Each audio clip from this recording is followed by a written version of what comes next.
Welcome on into the barbershop. It is another beautiful Saturday morning, and G. Bush is honored to be able to bring you that flavor and get you cut up today. We got all the chairs open. We got ready to go, bro. We're going to get to your conversations. We're going to get to a lot.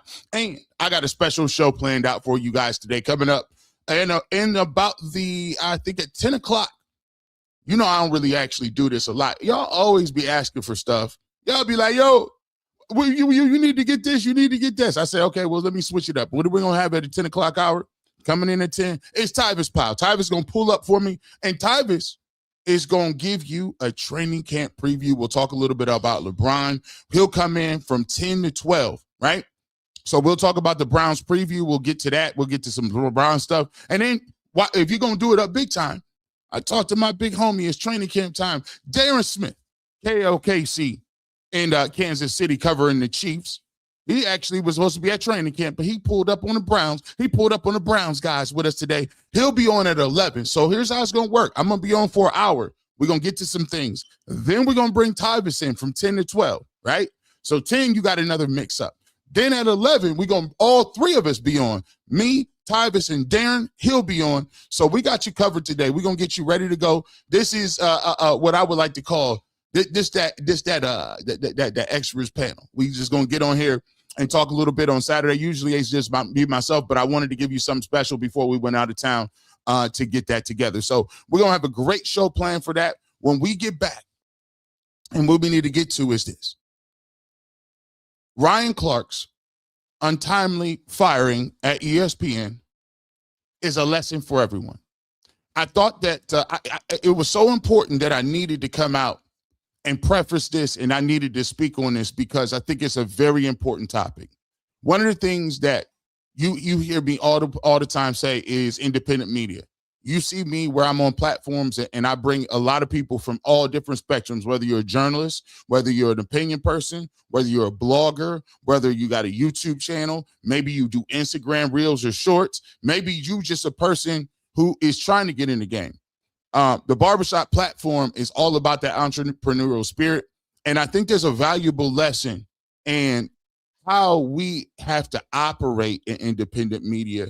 And when you're a person that operates in general and moves in both, I think this plays a huge lesson to people that are in the industry or legacy media, as well as if you're just trying to do it on the side. So this is going to be a very important conversation. What we're going to do is I'm going to get my monologue off. We'll get to your comments because I really want to get your comments and thoughts on it because this is near and dear to what we talk about all the time over here.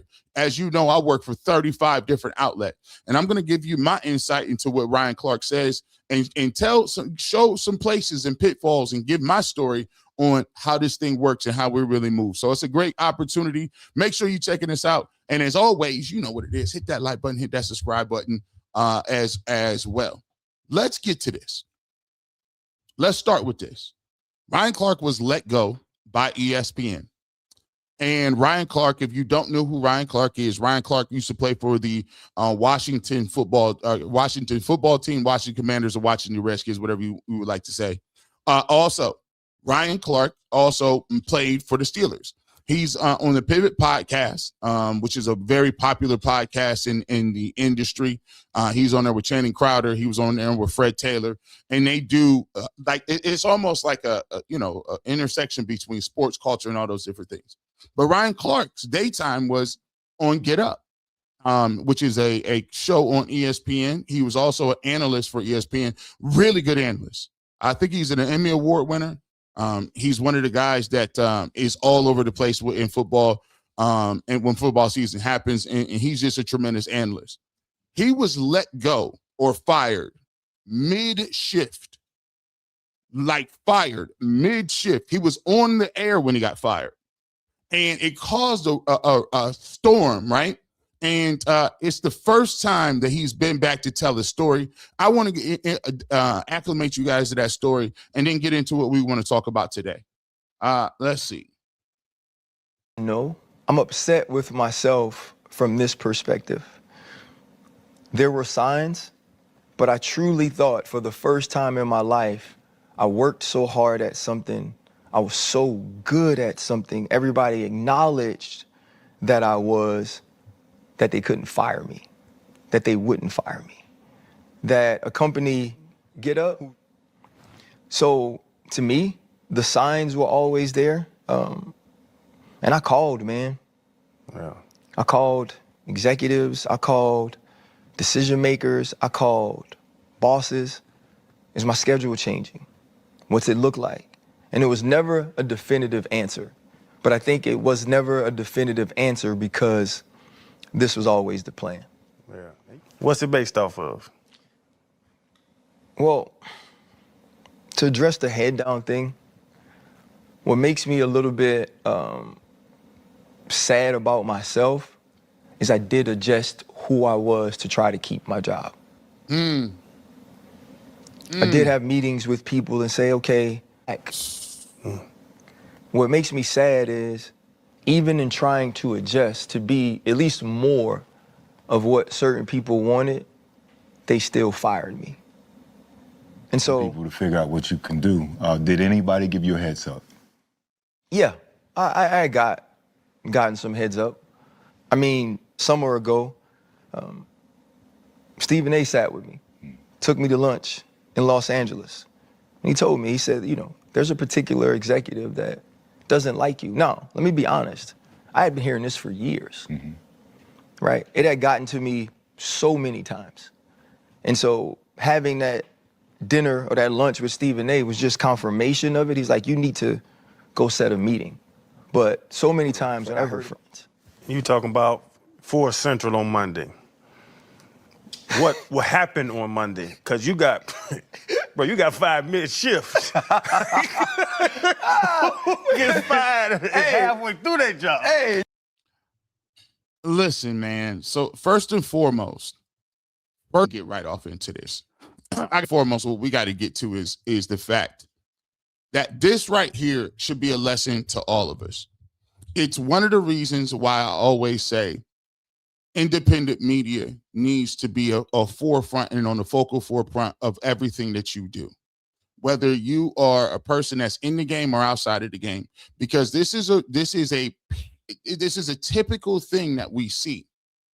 The thing that hurt a little bit as well is because I understand what he goes through.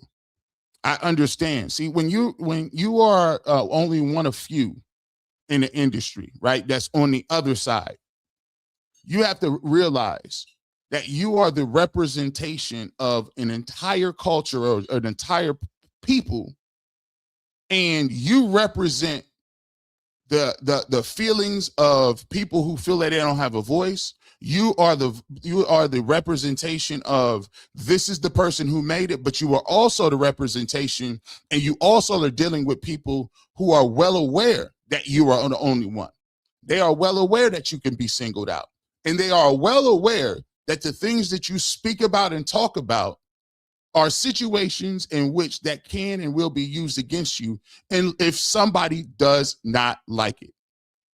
And one of the things that Ryan Clark did, and he said right there, which was, it hit so different for me. He said, I even tried to play nice. I really tried to reach out to people.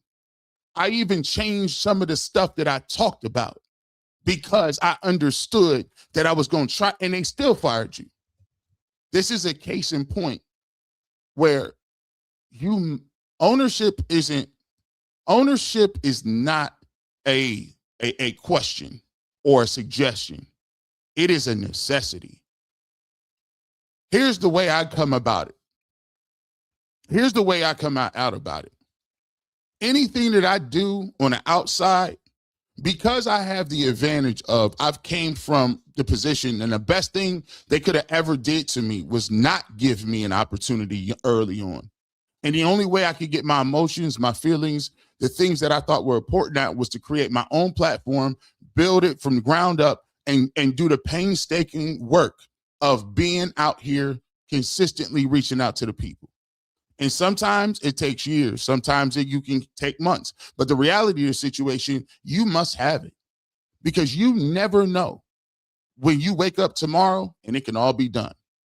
And that's one of the main things that I want to talk about with people that are in the mainstream media. And I'm not coming at them like I'm a big bro. As a matter of fact, these people make way more money than me. These people make hand over fist money in these contracts. But you always got to remember, you got to treat that as your side gig. And what I mean by that, not put in less work or not take it seriously. What you have to do is you have to say, okay, well, I'm doing this over here right now. They're paying me to come over here and give my opinion. Always understand that if they're paying you for your opinion, they can let you go for your opinion. You ain't catch that. This is an opinion-based game. I know it might be it's 600, 700 people. I know you didn't want to wake up to this. But this goes for everybody outside with a job. Today is a new day. Today is a new day, not only in sports, but it's a new day everywhere. If you devote 8 to 10 hours of your time, energy, effort putting into building somebody else's business, somebody else's restaurant, somebody else's accounting firm, somebody else's a car wash, car detailer, you are putting in 8 to 10 hours. You're sacrificing your family time. You're sacrificing your peace. You're sacrificing everything to build something with somebody else. Guess what, bro? Guess what? You better be putting in 3 to 4 hours outside of that building something that you got. I don't care if it's a hobby that you think you can make you some side money with. I don't care if it's hair. I don't care if you're doing nails. I don't care if you detailing cars. I don't care if you're coming up with a clothing line. I don't care if you come up with a consulting business. You better get it. It's imperative. And I think a lot of people in the industry that have played football don't understand. You get accustomed to it. You get used to it. You get used to the income. You get used to, hey, all I got to do is wake up and come do what I'm great at. And he said, listen, I thought it was something I knew I was great at. I knew it. I knew it. Devin and Dude, this is why I keep telling folks, quit asking G. Bush to crash out on UCSS. This is not the platform. Let him give his opinion and do his job. This is so important to me because everything, see, when I come out on here and tell you, the Lord will give me certain things. And as long as I listen to the Lord and he tell me in a situation, he said, you know what? I want you to say it. And he done already said it. But if I want you to say it, and as long as you in what I'm telling you to do, you protect it. You'll do what you do. We'll take care of it. Don't even worry about it. But what I'm saying to you is, when you on other platforms, when you doing this, you don't own that platform. You ain't, even if you don't do it on that platform, you still are beholden to the expectation levels. It's people that you'll never meet at this level. There's people above you you don't even know. And all it takes is, I don't know, I don't like why he looked that way. I don't even know why he looked over there that way. See, the difference and the reason why with me, I take it so much seriously is because I understand. I've already made peace with it. I don't know how long I'm going to work for anybody. I've made peace with the fact that if I'm going to be able to tell my unapologetic truth, at least I'll sleep well at night. I felt bad for Ryan Clark because in hindsight, he feels like, because he's a dude of integrity, he feels like he played himself a little bit. Let's continue on. Let's play this other clip. I want to get y'all's comments. I'm going to get y'all comments. Let me see. Up guy, you've always preached accountability. Looking back over your 11 years at ESPN, 12, is there anything you would do differently, or do you leave knowing that you were fully yourself, or, you know, what are your thoughts, man? That's a good question. It depends on when you ask me. You know? Like you ask me, like when I see people in public, like OGs and like aunties and stuff, and they tell me they proud of me, and they proud of like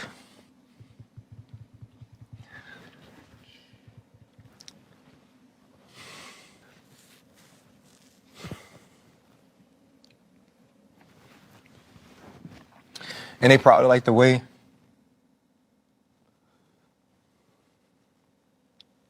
represent the community, yeah, I wouldn't change anything.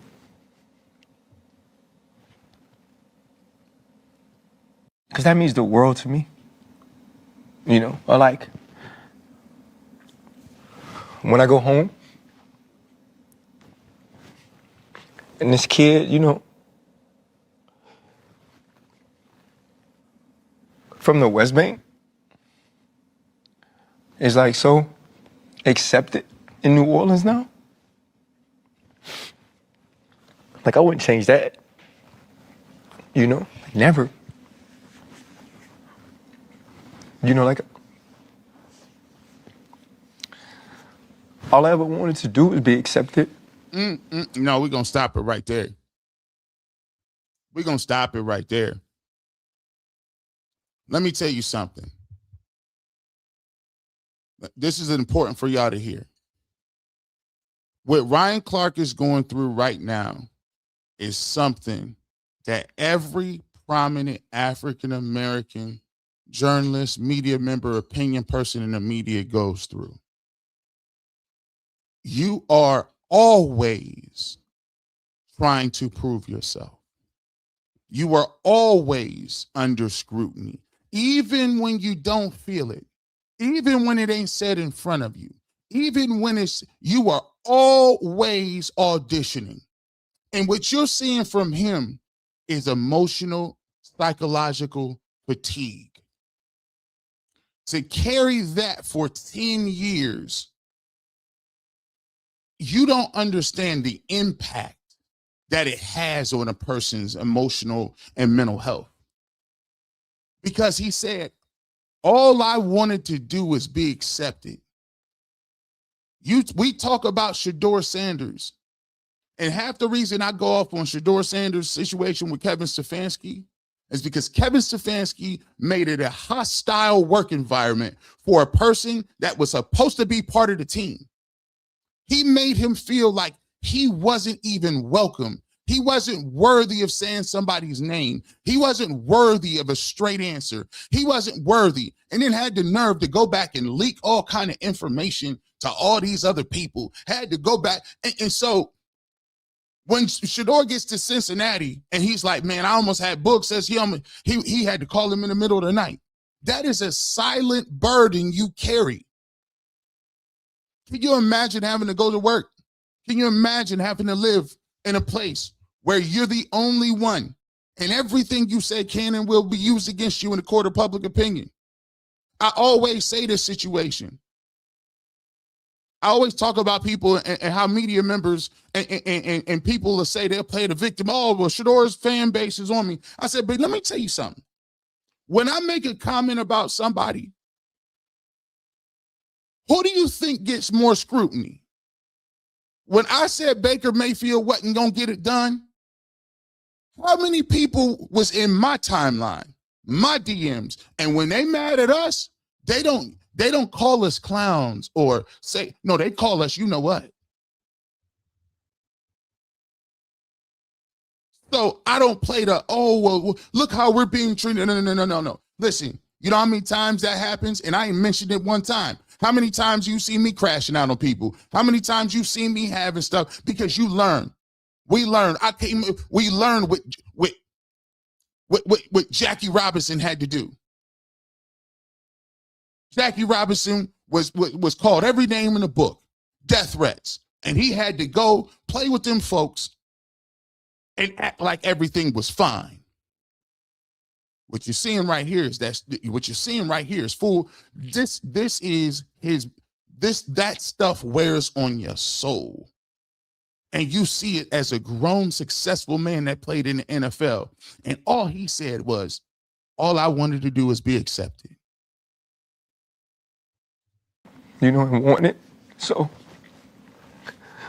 yeah, like that, I wouldn't change. You know? If you ask me, probably the first Monday of football, when all my friends get to do something we did super special together, yeah, I'd probably change it, you know? I'd probably work harder to be who they wanted me to beat your. No. Let me tell you something, Ryan. No. No. Bring it back. Y'all got to hear this. I probably work harder to like be who they wanted me to be, or like build relationships with like bosses or executives, you know, because like it's just a relationship game. No, they lied to you. Ain't no relationship game. No. See, what you conflating is what the NFL does with the media. In the NFL, if you're good enough, as long as you're good enough, they'll put up with a lot of stuff because your talent overrides everything, and it's a business. But when you're dealing in the media, you're not dealing with concrete better or not. See, you know that you're better than people. But the crazy part about it is when you wake up and you get in the industry, you slowly realize that these people that you thought were great aren't. You realize they don't do no research. You realize that they don't have solid points. You realize that they don't even really put no work in. So when you come along and you, Ryan Clark, you got a Pivot podcast, you have a voice in the community, you are a sharp individual, you're a family man, you ain't out there shooting, selling no drugs, womanizing, you ain't doing none of that, and you bringing it the way you bringing it unapologetic, my brother, they ain't never going to accept that. That ain't never going to work. That ain't never going to work. What relationship? This is the fallacy. What relationship? There ain't nothing, there ain't no golf outings, there ain't no tournaments, there ain't no mixer events that you can go that what you are is not going to be a threat. I'm just giving it to you. They didn't accept Bill Russell. Why do you think they would accept you? Bill Russell, all he wanted was equal treatment. All he wanted to say, hey, listen, man, I'm Bill Russell. I'm the first player coach in the history of basketball in Boston. They treated Bill Russell like trash in Boston. It don't matter. And I know for Ryan Clark at this point, he's at a point where the vulnerability is there. He's hurt. He's hurt. Because what he's saying is, I thought there were some people we was better than that. I thought my value was this. I thought we had something, an eye connection off the set. And the realization that he's hitting right now is all them people that smiled in your face, all them people who said you was great, all them people, they still are they still playing you right now. No. Here's the thing. You be who you are. But every single dollar, every single resource that you get, you take it and you go build something else. For every dollar that you put anywhere else, you're supposed to be taking them dollars and going right to the pivot. Booking the best guests, getting the best cameras, getting the best support staff, getting you the best PR and editors around the clock. You take the energy that you gave to them folks for 10 years and you take that energy and you go make the pivot the greatest show you can make it. In the same competitive nature that you had when it came to being the best football player you can do, you take that to them when it comes to business. They didn't value you. Well, put them out of business then. They didn't value you. You make sure every time you turn that microphone on, you impactful. No. Somebody needs to talk to Ryan Clark right now.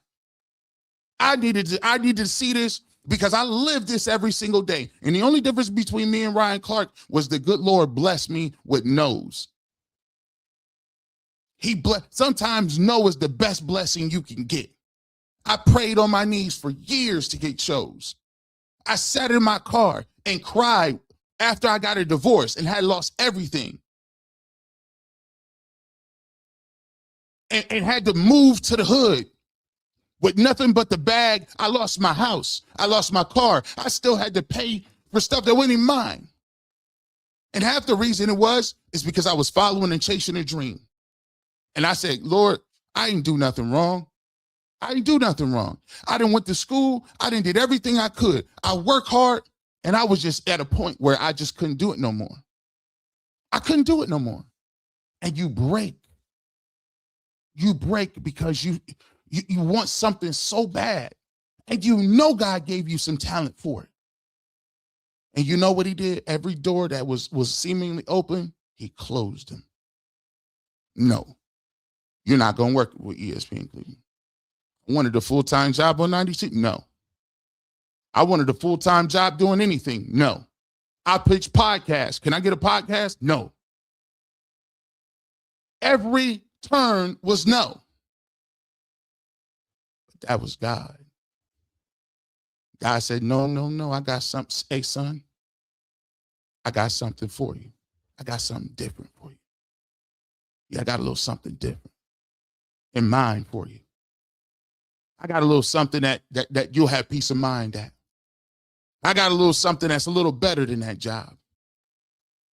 Don't worry about how you're going to do it. Just do it. I asked for a job. They told me I wasn't even consideration for it.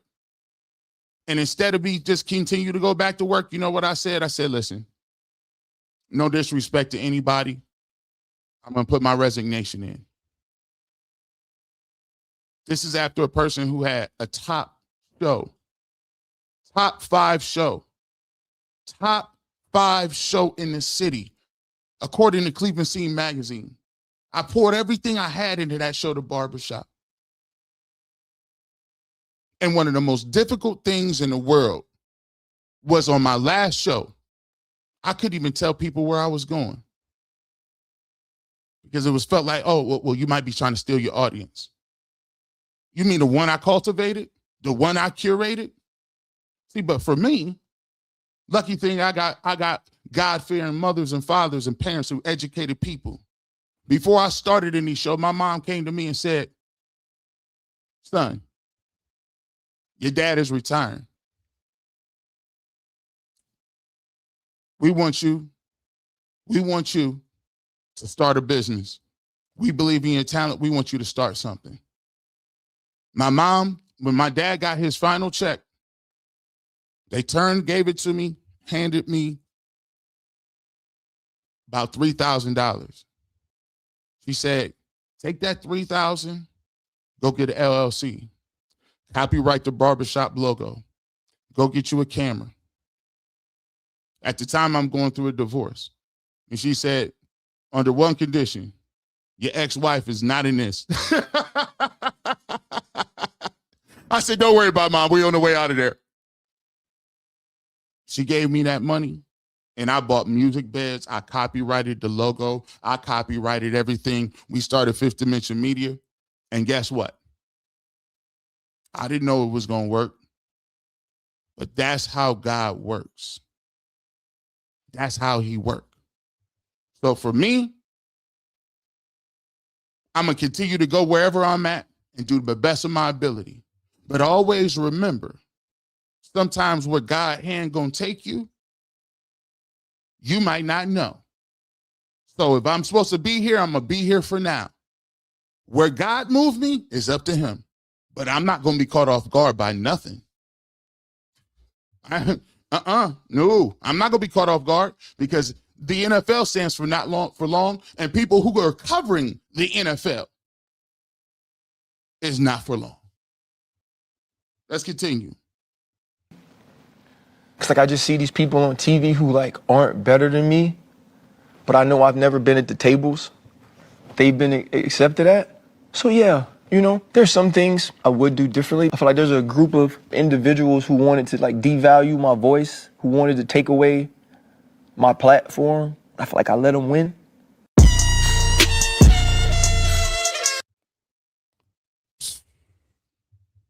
Salute to the pivot. Salute to the pivot. I want to do, man, he gonna get back. He gonna get back. And this is a greater critique. I really feel like now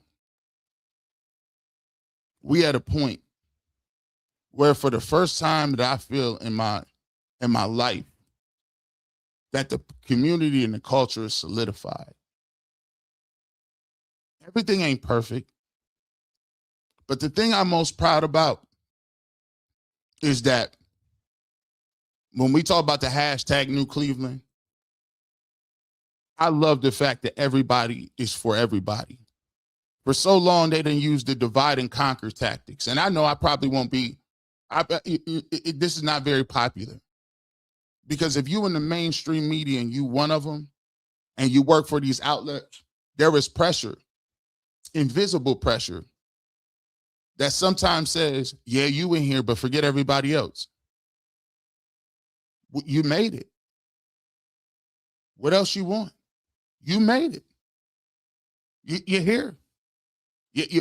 Your dream was to work on TV, work on radio, do fashion, do clothing, win awards. You got all of that. The only thing you got to do is just close the door behind you. What do you mean close the door behind me? Oh no, look, no, just it's a draft coming in. Close that door. And you said, but what do you mean? There's a line of people outside. Why would I close the door in the line? No. Hey, let me tell you something, Garrett. I know you're new in this industry, but everybody isn't built for this. Everybody isn't, everybody's not built to handle the routine and just what you have to be when you're in this, when you're in the spotlight. So, I know you want to help a lot of people. I know you want to help some people, but that's not going. Sometimes that might not be advantageous to you. So just go ahead and shut the door. You here? Just worry about your own family. Just worry about, here or there. Maybe I'm just talking to myself. Anybody know what I'm talking about? Huh? But I'm going to tell you this. In this community, we have never truly stood together. And let me tell you something also. Half of the reason we've never truly really stood together is because we've had people that take advantage of that. There are people who are grifters who take advantage of that stuff. There are people that'll sell you anything under the premise of this is for the culture, this is for the people, and they scam artists. They scam you out of your money. They scam you out. Hey, I got a collection plate that I'm putting together for this. And they done took people's money. They done used people up. They done use stuff, their resources for false pretenses. And then people figure out you was a fraud. You were just using the culture to get what you needed to get and then discard. And that's half the reason that it's very difficult to really, coalesce and support. The thing about Ryan Clark, he shouldn't even be crying. You know why? Because we should have already had an infrastructure and way we support things where he wouldn't even have to worry about it. He was like, oh, okay, cool. I got the pivot. And he know that the community gonna support the pivot.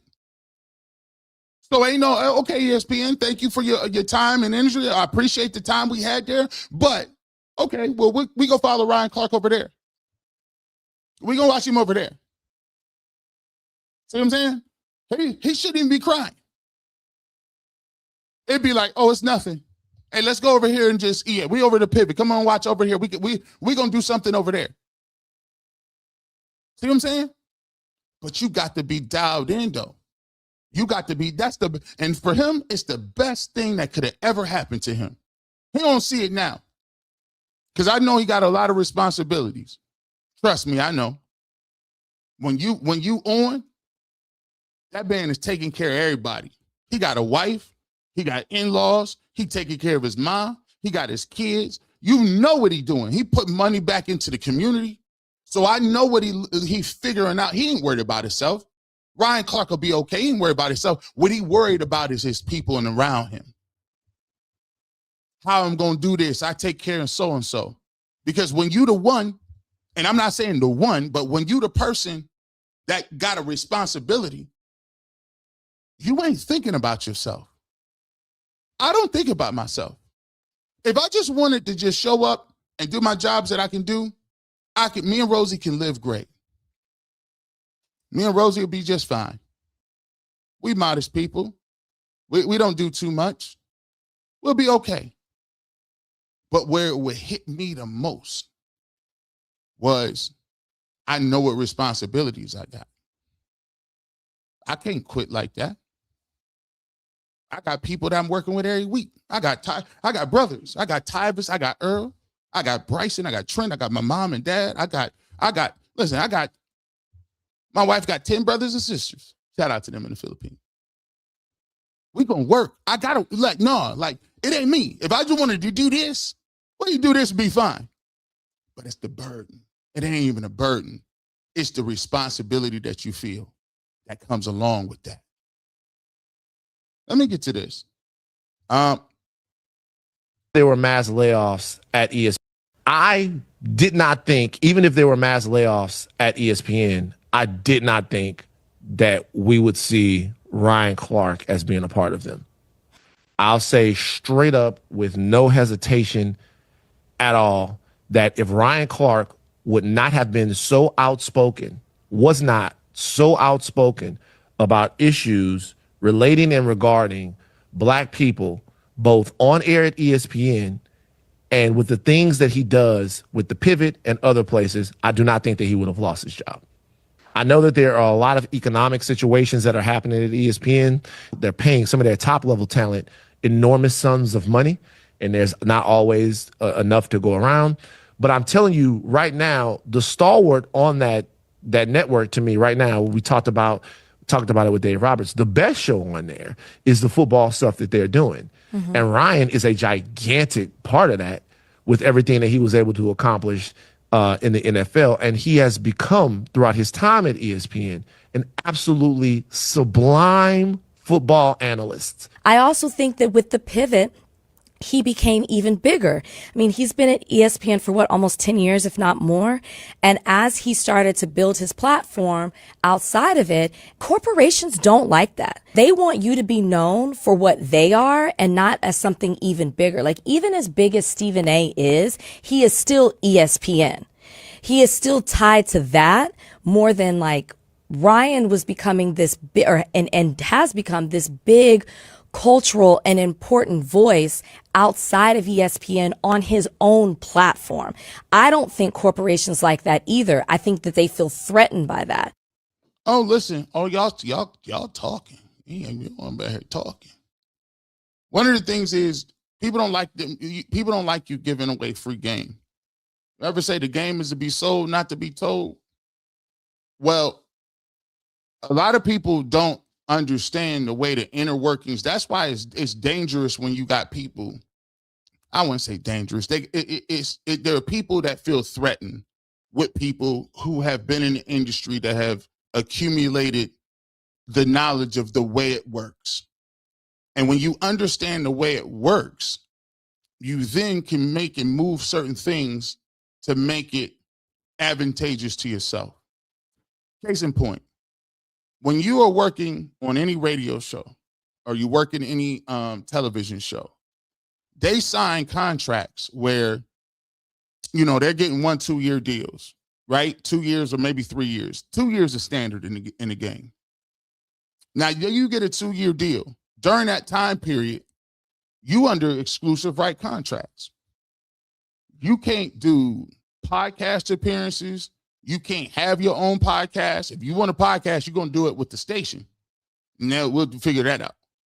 You can't do cross nothing. You can't go work with another person from another station. You can't even do nothing. You were hired for that sum of money to do this, and that's all. When I was going out for jobs and doing things, one of the first things people said is I'm very impressed with the way you've built the barbershop, but in the event that we go down this path where you are a full-time associate, whether that's in internet, television, wherever the case may be, no names necessary, what are you going to do with the barbershop? And I said, what you mean what I'm going to do with the barbershop? Keep doing a barbershop. Nah, that don't, because we view it as, if you're going to be on our platform, that platform is the reason why you would be able to garner certain numbers outside of the platform. Basically saying, if you come take this job where we at, we assuming that the reason people like you is because you built this over here. Because you listen to us on this platform, we're not going to let you take that energy and capitalize it on your own outside of it. And I said, for that amount of money? Absolutely not. Thanks, but no thanks. But what they didn't realize was, I figured in my mind, well, if this many people is listening now, and this many people is interested, and I'm seeing the energy level, the thing that they count on you not to do is reinvest and just do it yourself. They're assuming that people are lazy and won't find you. And that's the hard pivot, no pun intended, for people in the media, the traditional media. Because all you have to do when you're in the regular mainstream media is you show up, and all you got to do is do a show. You ain't got to edit nothing. You ain't got to know how to work a YouTube page, make a thumbnail. You don't have to come up with no topics. Producers do that for you. You don't got to get your stats. Guess what? Stat guys do that for you. You don't have to pick out what you're doing. The wardrobe will pick it out. All you got to do is be ready to go, roll out of bed, and boom, here we go. And I get paid all that money, but it lulls you to sleep. You get used to it.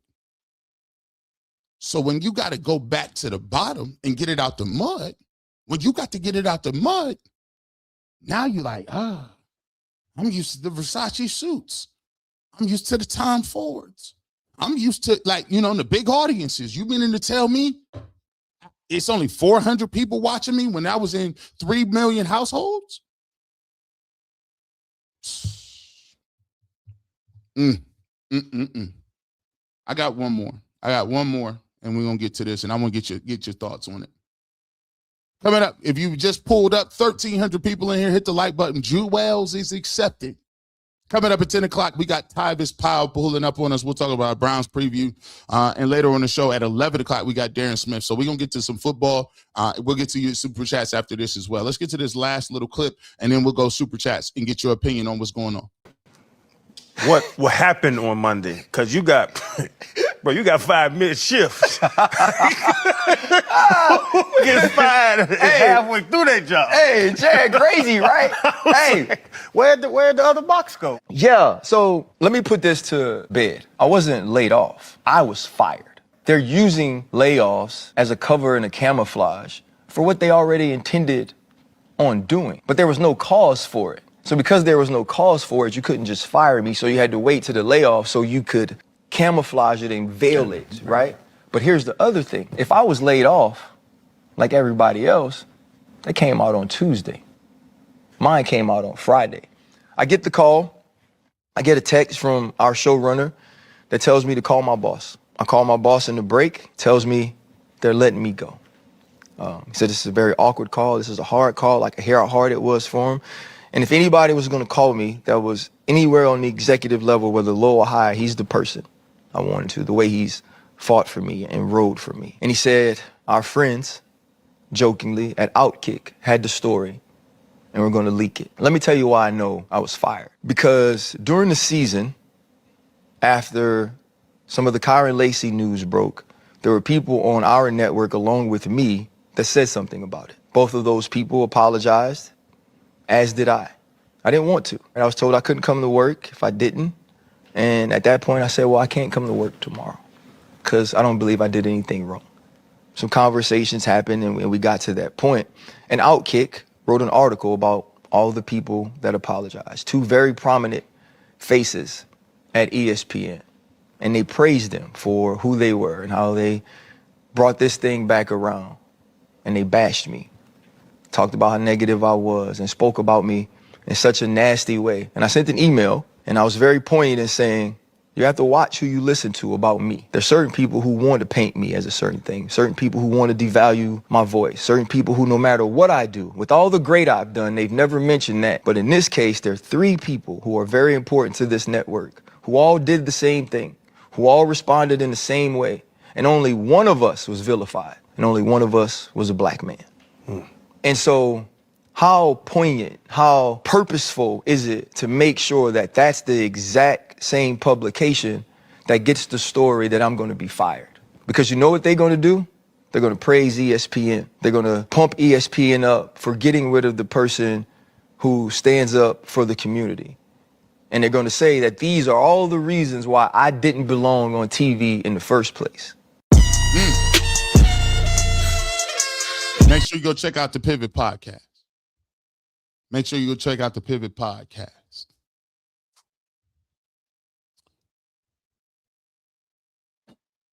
That wasn't no coincidence. It wasn't a coincidence. Like I said before, this is a very difficult business. And the business is this. Always be aware of it. Just let yourself know. Maybe I'm kind of at peace with it because, you know, I kind of understand the nature of it. You can be praised, make a bunch of money, go viral, and be the greatest thing since sliced bread on one opinion. But that same opinion can cause you to spiral, get laid off, get fired in the middle of the show for them same thoughts and opinions. See, the reality of the situation is they really don't necessarily care about the opinion. That's a lie. Let me just tell you something. The selective morality in this country is the biggest sham in the world. People have no morals or scruples. They don't.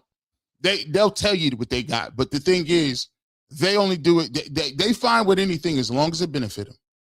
They are okay. They are okay seeing other people hurt, other people lose stuff, as long as it ain't hit their doorstep, they cool with it. I'm fine. They'll justify it any way you want to. And we've had proof and proof and proof and continuous proof. So Ryan Clark, don't think that you was fired just because you said something about that. It was just a matter of time. They was going to find some reason to get you up out of there. There ain't no, come on now. Matter of time before they get you up out of here. I think it's ironic that it just shows you one of his other colleagues, Rex Ryan, he found it a need to say, oh my goodness, look at this me guy. How you gonna say, look at this me guy? And this dude then went back and given back to disenfranchised youth during a camp. That just goes to show you these dudes be posers. They ain't got no moral code, no moral scruples. They put up with you because you was good for business. But the second they thought, let me see if this is going to be good for business or not, they found a reason. And that just happened to be the reason. There's a very important thing, what we got to understand. It's the ratio. You work 8 hours for somebody else, you owe it to yourself to work 4 for yourself. I don't care where you get the hours from. If you work 8 hours for somebody else, you better work 4 for yourself. Because let me tell you something. What the pandemic taught me, I'm going to give you a nice little lesson. I'm going to give you a lesson about what corporate America do. I worked literally as a manager. And when I was in corporate America, I was one of the people during COVID who literally had to take all of his equipment. I was packaging people's computers and equipment, sending them home. Think about that. During the pandemic, quarantine happens. I got to pivot, move around, and do some things. And then guess what? They go home. People is catching COVID. People are dying left and right. People are being sick. There are people that now have their children at home. Children. They now have to self-teach their children of the ages of 5 and 6 or 5 and 7 at different age groups, and they got a newborn at home or a 2-month-old at home or a toddler at home. That toddler need to be fed and changed. The 5-year-old needs help with their work because it's remote on a computer. The internet is slow.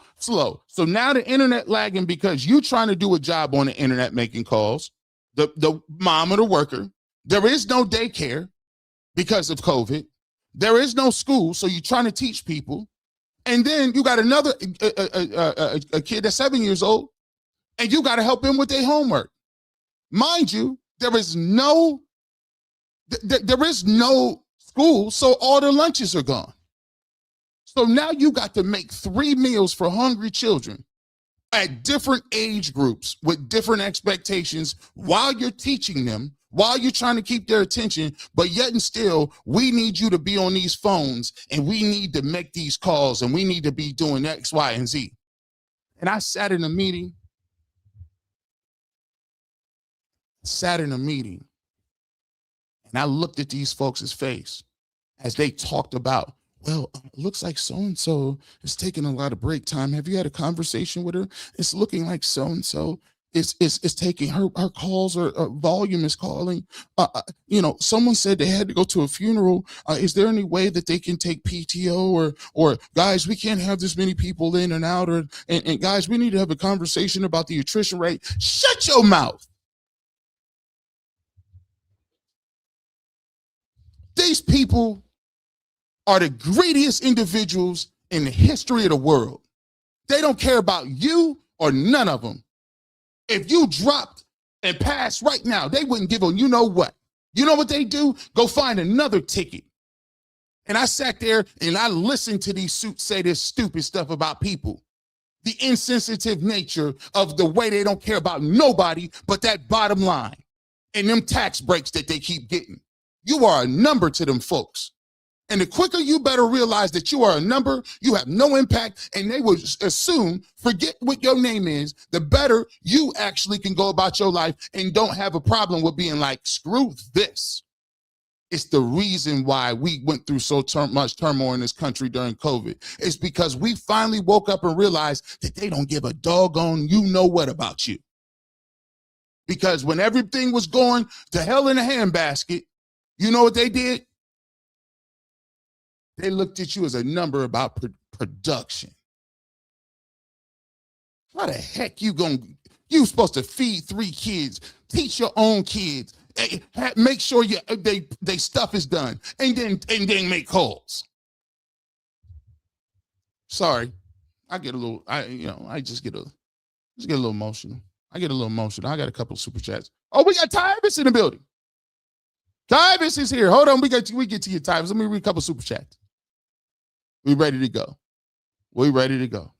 Don Adams, thank you for your candid reporting and honest commentary. Blessings. Thank you so much, Don. I appreciate you guys. And we appreciate all your support. This is what we, to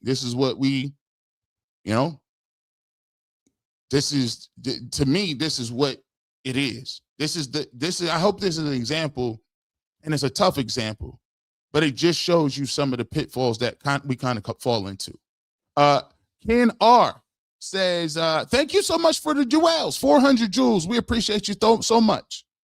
Improving life, 2 jewels. Thank you so much. I appreciate you. Bianca said the cost of selling long your soul, even partially, when you realize it costs something, that's why they don't like Prime. Facts. Oh, and plus they don't like Prime because he's insulated from that. Notice something. They always have a problem with the money because they understand once you reach a certain level of money here, you have get off my lawn money, which means I go into work. I don't like what you're talking about. I'm gone. I ain't got no time for that. Prime guy, I don't got no time for that money. Sideline smoke and filter. I'm soaking everything up, G. I just did my first episode. I gave you Ty Earl and Big Snacks and FBT a shout out because I love y'all's content. Y'all made it and made me want to do this. Shout out to you, my man, Sideline Smoke Unfiltered. Keep grinding, keep going. Find your niche and keep putting it out there. That's my number one suggestion, everybody. Find your niche and put it out there. Continue to keep pushing. Potter's Pub Sports. That's why I started Potter's Pub Sports. That's why I published Shadow Force, Dawn of a Legacy, and the Block A series. It's why I quit drinking, can't rely on no others. Now I keep writing and broadcasting. Potter's Pub, appreciate you. Also, congratulations on you staying sober, bro. We'll be praying for you and your continued blessings and journey. Bianca said, tokens get spent. They never accept us. Yeah, you ain't, yeah, that ain't, you're not going to just move. Like, it's a cautionary tale for a lot of people. Eric, 23 ATL. It's we, not me. Thank you, G. Bush. We all got when you said, we got when it's said and done. Be authentic because they are going to fire us anyway. No matter how much you talk for them, won an Emmy with them, and not before him. Yeah, you're not, bro. It's a fundamental process. If everybody just dialed in and remembered this, if everybody really dialed in and tapped in and said, so hold on, I got the talent because I know I got an Emmy. I got the know-how because I already know how to play sports. I got the relationships in the league with all the players and former GMs, so I can book those guys. What's the barrier for me to do what I was doing over here? All you need is just a recalibration of the way you think, because no executive should ever put the fear of God into you, because you are it. You are the draw. They're not doing the videos. They're not coming up with the analysis. People don't watch Suits. They watch you. So take what you learned there, acclimate it, and put it into your own thing. That's the scary part. Sideline smoke unfiltered. Never fix yourself for nobody. If they can't accept you for you, F them. Minor setback for a major comeback. Stay up, Ryan. Facts. Appreciate it.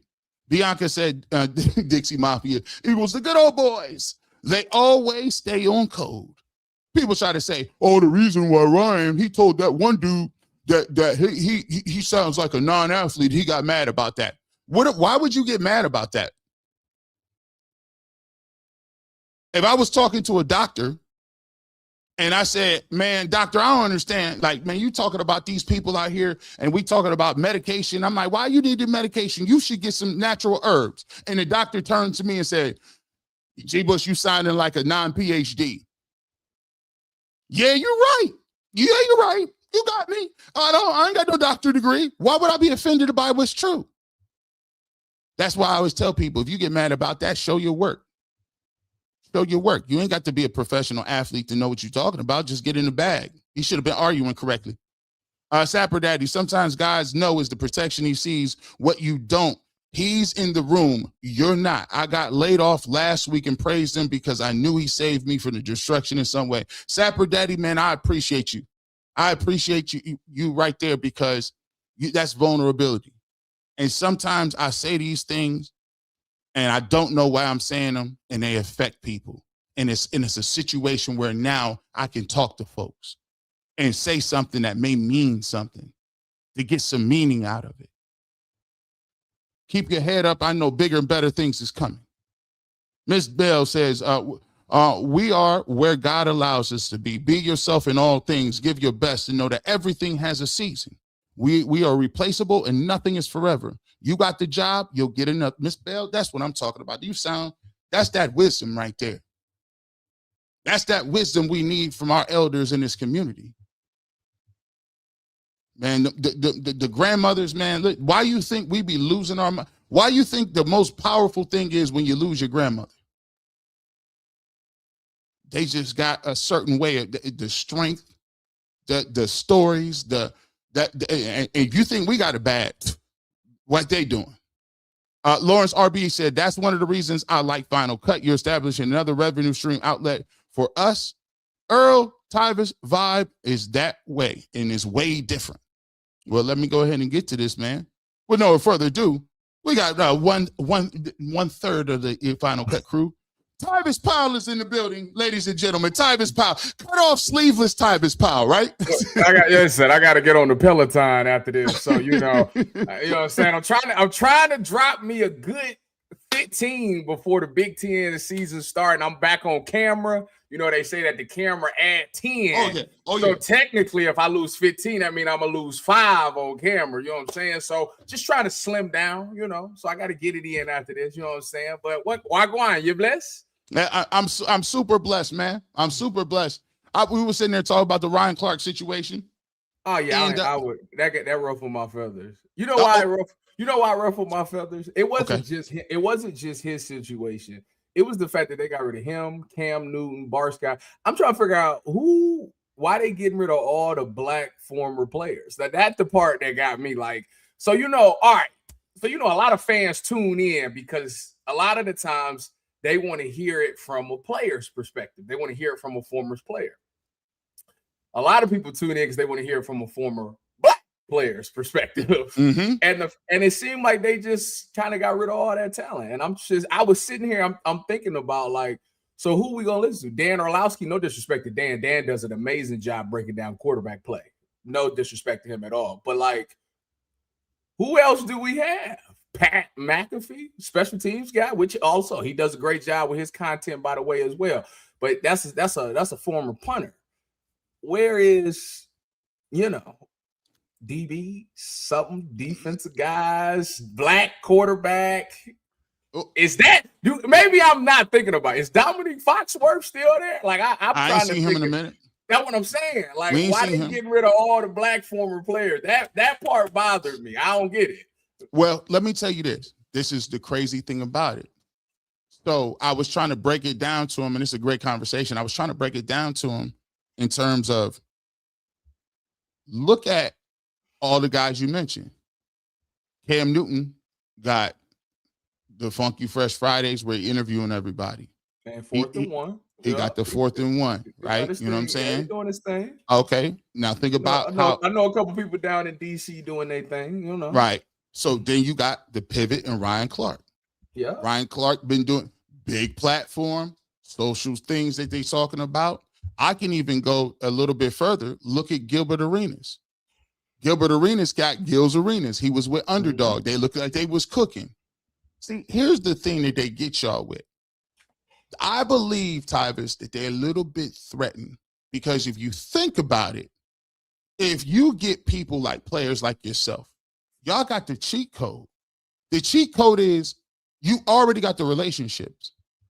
You don't need ESPN to set up a meeting for you to talk to other players. You go right to them. Yeah. You could, like you talk about, I could hit Sherm up right now. You see what I'm saying? Oh, absolutely. So if you figure out that, okay, well, I got the relationships, well, I got some expendable money. If I put it back into my product, maybe I get a studio set up and I hire some people that can edit, that can do these things. And we already got the expertise in the production that I'm getting from ESPN. So now, you know, like you specifically, Tyvis, you do, you're at the Fan, you do Big Ten Network, you done worked at Ohio State, you done worked on UCSS, you on Browns postgame. So you know all of them formats. So you know how the sausage is being made. Pause. But you know that. Plus, I'm picking up what you're putting down. I wish you would have said something differly, but okay. Go ahead. So then now, right. So now you done got the expertise on their watch. You done got the expendable income because they paying you some money. So they basically paying you to take their market share. That's fair. That's fair. I mean, technically, yeah. And that's the thing. And that was also a thing when after they got fired, the first thing I thought about was, well, they still got they podcasts and stuff they got going has been extremely successful. So it's not like they're gonna be out here. And that's the one thing about me is that if somebody loses a job, I hate it when it's like they don't have a backup plan.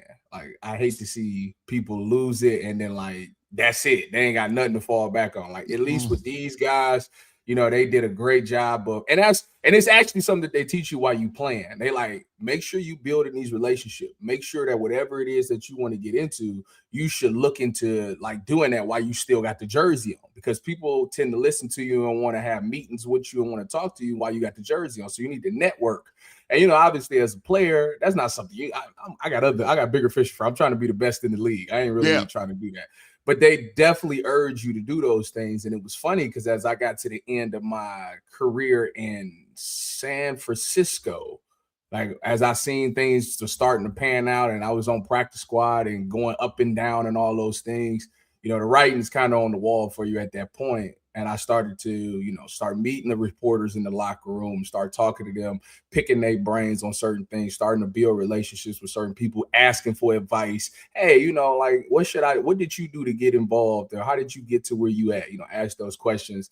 So like when I was done, I kind of had a general idea of the things that I needed to do and I was able to put it in play. So I say all that to say, I was glad that Ryan Clark and Cam Newton and those guys, you know, although they were on ESPN, they were shuffling their people back, the attention back to their own personal podcasts and things that they got going on, and it's been successful for them. So, you know, hopefully it blows up. I tell you what, they're gonna make a lot of money off their first episode that they put out post firing for sure. Boy, all he got to do, go ahead and put you them first few guests you get. You know what I'm saying? Think about it. Shannon Sharp fumbled the bag, but he was doing, he fumbled the bag, but think about how much of a bag he got after think about him not even really worried about that bag. How much is you getting if you wasn't even tripping on that? He said when he did that interview with Cat Williams, he said, whatever you think the money is that I got for it, triple it. I said, bro, Cat Williams, he tripping. Man, you know, Tyvis, we'll throw a bow in this. Like, I told him my mentality on this, and I'm just out here giving game. Because, you know, sometimes I think we don't think of it like this, but I look at people as, you know, that's successful in the league as OGs. Like, I like, these dudes are successful at that. But some people is new to the media game, independent media game. They new to this. So in a way, you actually probably can give them some advice about how this really works. And my question is to you, I told them, for me, the way I think about it is, anytime I'm an independent contractor for anybody, I never count like that's forever. I never go into it thinking like it's going to be, I'm going to retire here. I never think, I think for me, I do the best I can to the best of my ability to go in there and hit what I need to hit. But it's a lot of things outside of that can go into whether the show work, whether the show don't work, or whether or not I'll be here in the future.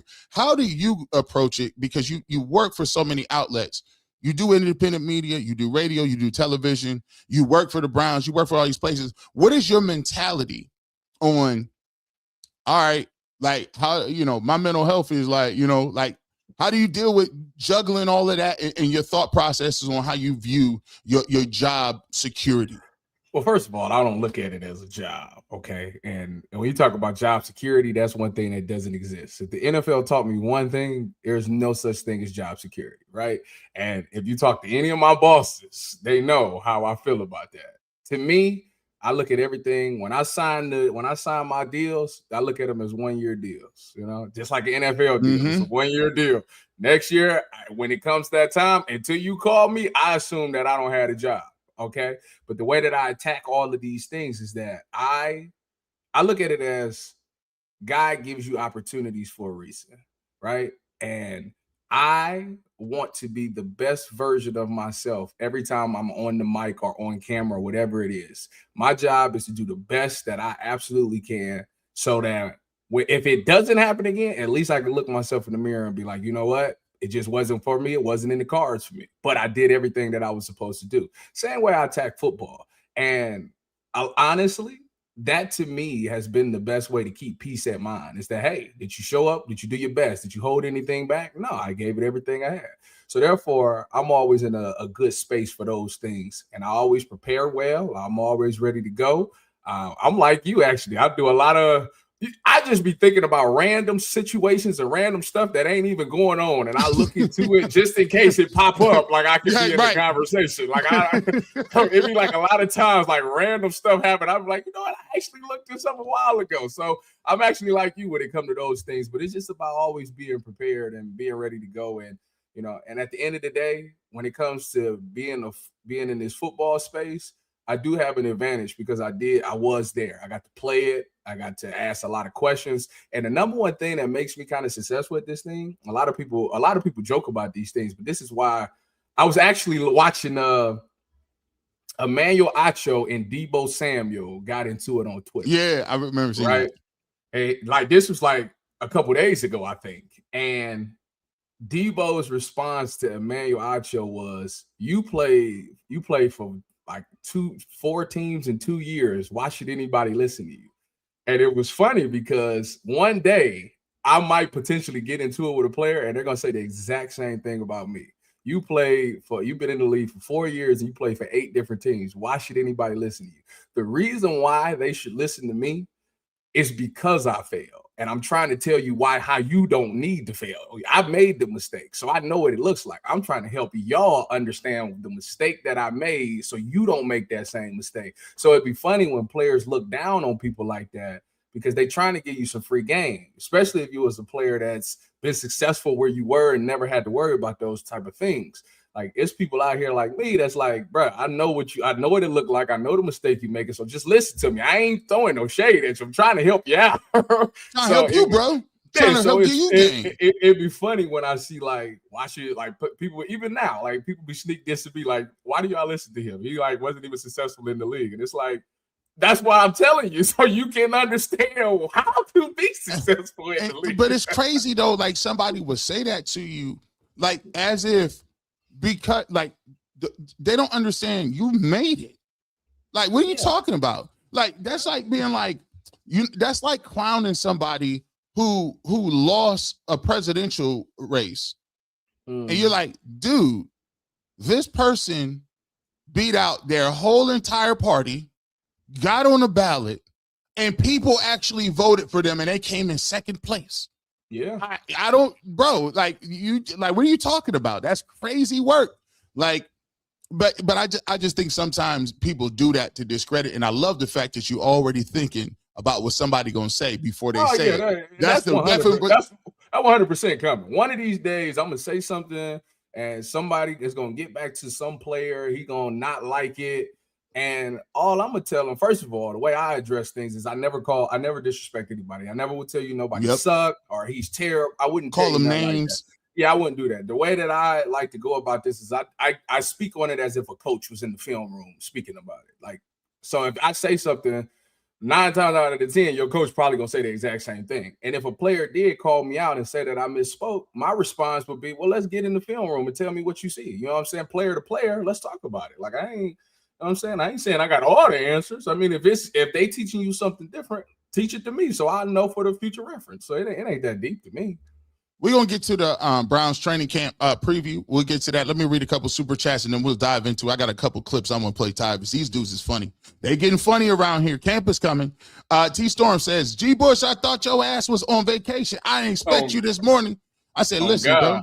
Hey, listen. Hey, nah, bro. What you talking about, bro? We going like, I'm on vacation, but my plane don't leave till later on. So, you know, we going to get this in. I called Tyvis. He's like, what?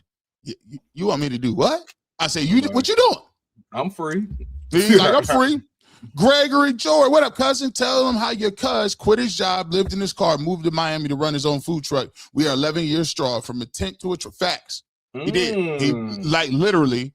He was. It was so funny, bro. Wasn't you living in Delaware or something? I still don't know, cuz you was doing. You got the Delaware Connect. I don't know what you was doing, but you did drive to Florida, start a food truck. Shout out to you. Yeah, he did, like on some real type stuff. T Storm, like that. That's how 440 Jews. Earl his story is kind of like that. He had a corporate job where he was doing good and he quit it all just to do this media stuff. And I love people that bet on themselves, even when it seemed like crazy and everybody like, "Are you insane?" and it work out like that. It take a lot of stones to be able to do that. So I always respect people that believe and bet on themselves like that. That's the regular version of people. That's our regular version of people who want to be rappers who get face tattoos. If you get face tattoos, that's all you're gonna be. You gotta be good. You got to. Yeah, you better be working on your game. All you got is bars. You got to be bars. You got to be barred up. You got. That's like, a fact. If you want to get them face tattoos, you got to worry about that. Ms. Bell said we tend to think we're so good they won't fire us, or even though there's signs if Ryan was a problem, he'd be fired. He was allowed to be a messenger in his dream job for such a time as these. Facts. A lot of times you can't look at it as if I'm so cold they ain't gonna get rid of me. Nah, bro.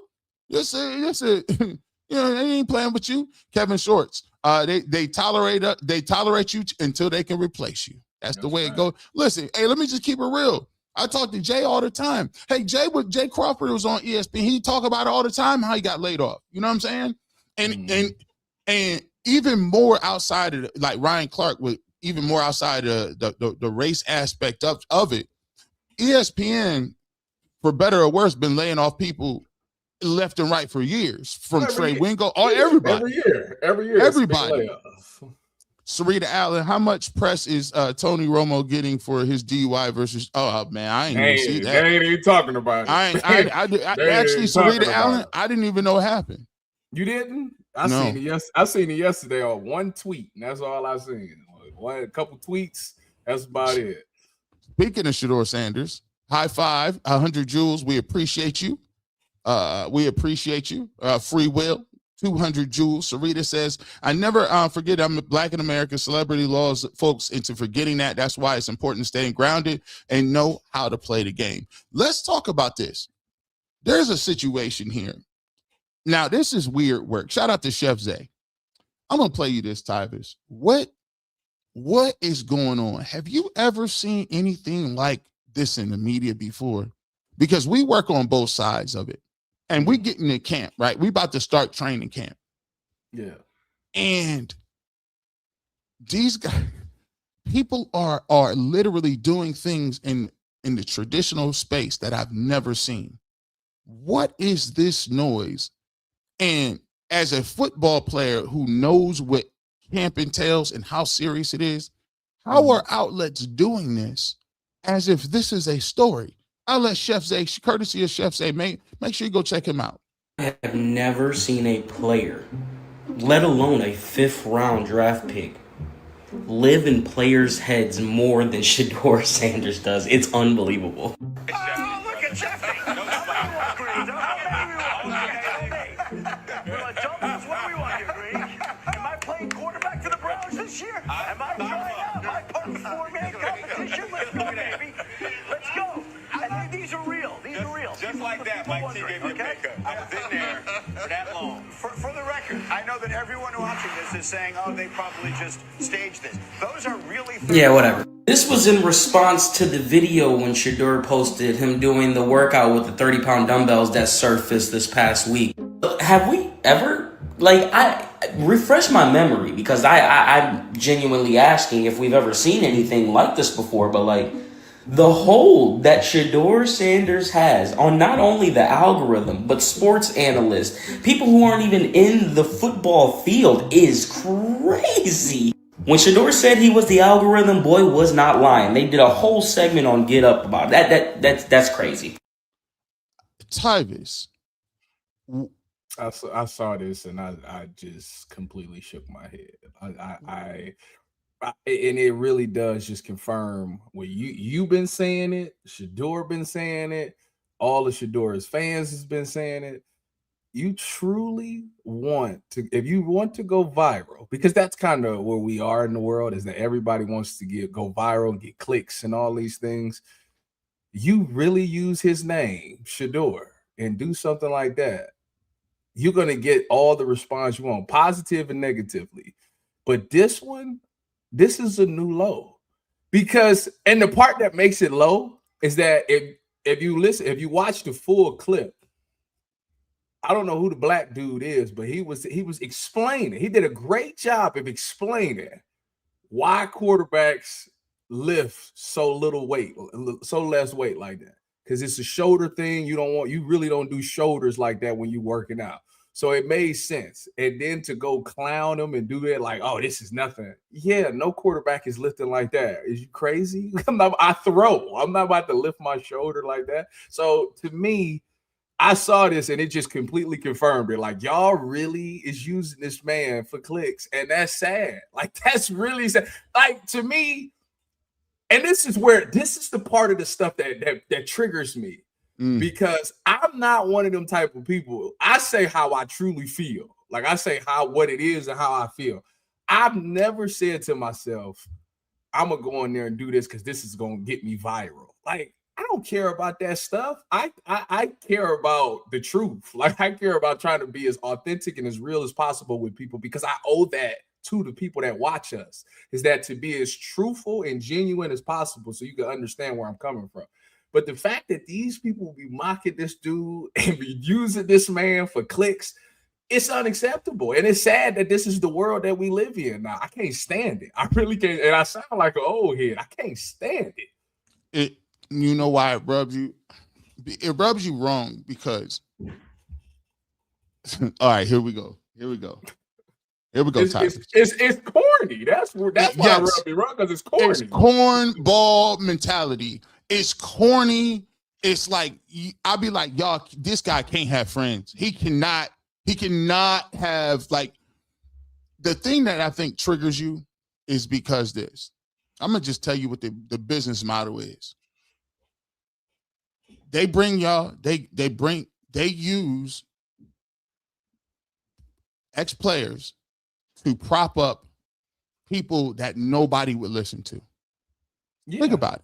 They bring you in, they use your celebrity, they use your glow, they use your insight, they use your analysis and your connections to prop up people who have never done anything of that nature. They talk for a living, and then they discard you guys, but keep guys that's doing dumbbell presses.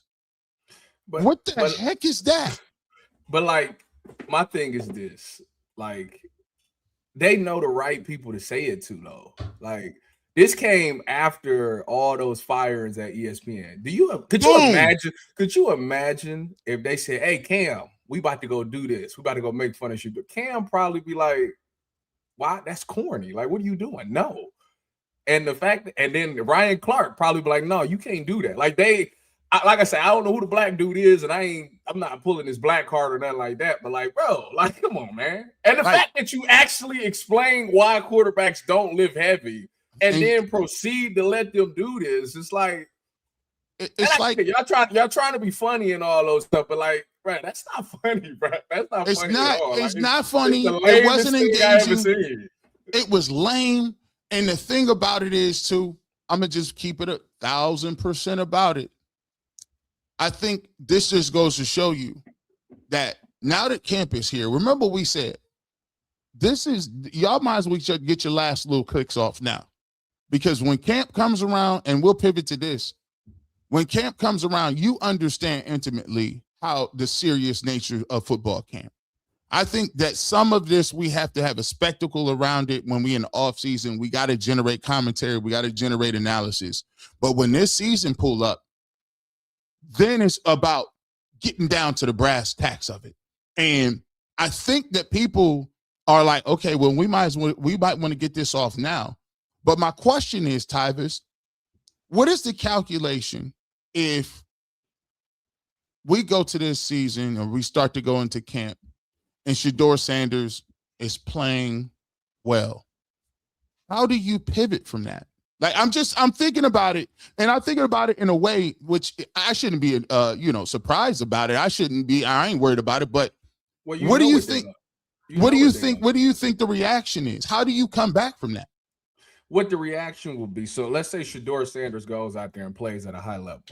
The reaction is going to be, Andrew Berry did such an amazing job turning his roster around, getting him an offensive line and getting him some weapons to throw to. Todd Monken has been unbelievable in the play calling. It's going to be very little of it's going to be. They're going to try to diminish the Shedeur Sanders part of it until they have no choice. Until they have no choice. But it's going to, everybody's going to get their flowers before they say Shedeur Sanders. You do know that, right? Okay, no, go ahead. Listen, this is why I like. Listen, go ahead, talk that talk. Well, I mean, I hadn't thought about that. We like to tell you over here, be ready for it. So drill down on that. So you telling me, even if he cooks, the goalpost will be moved in a direction where it won't be him. Let me give you an example.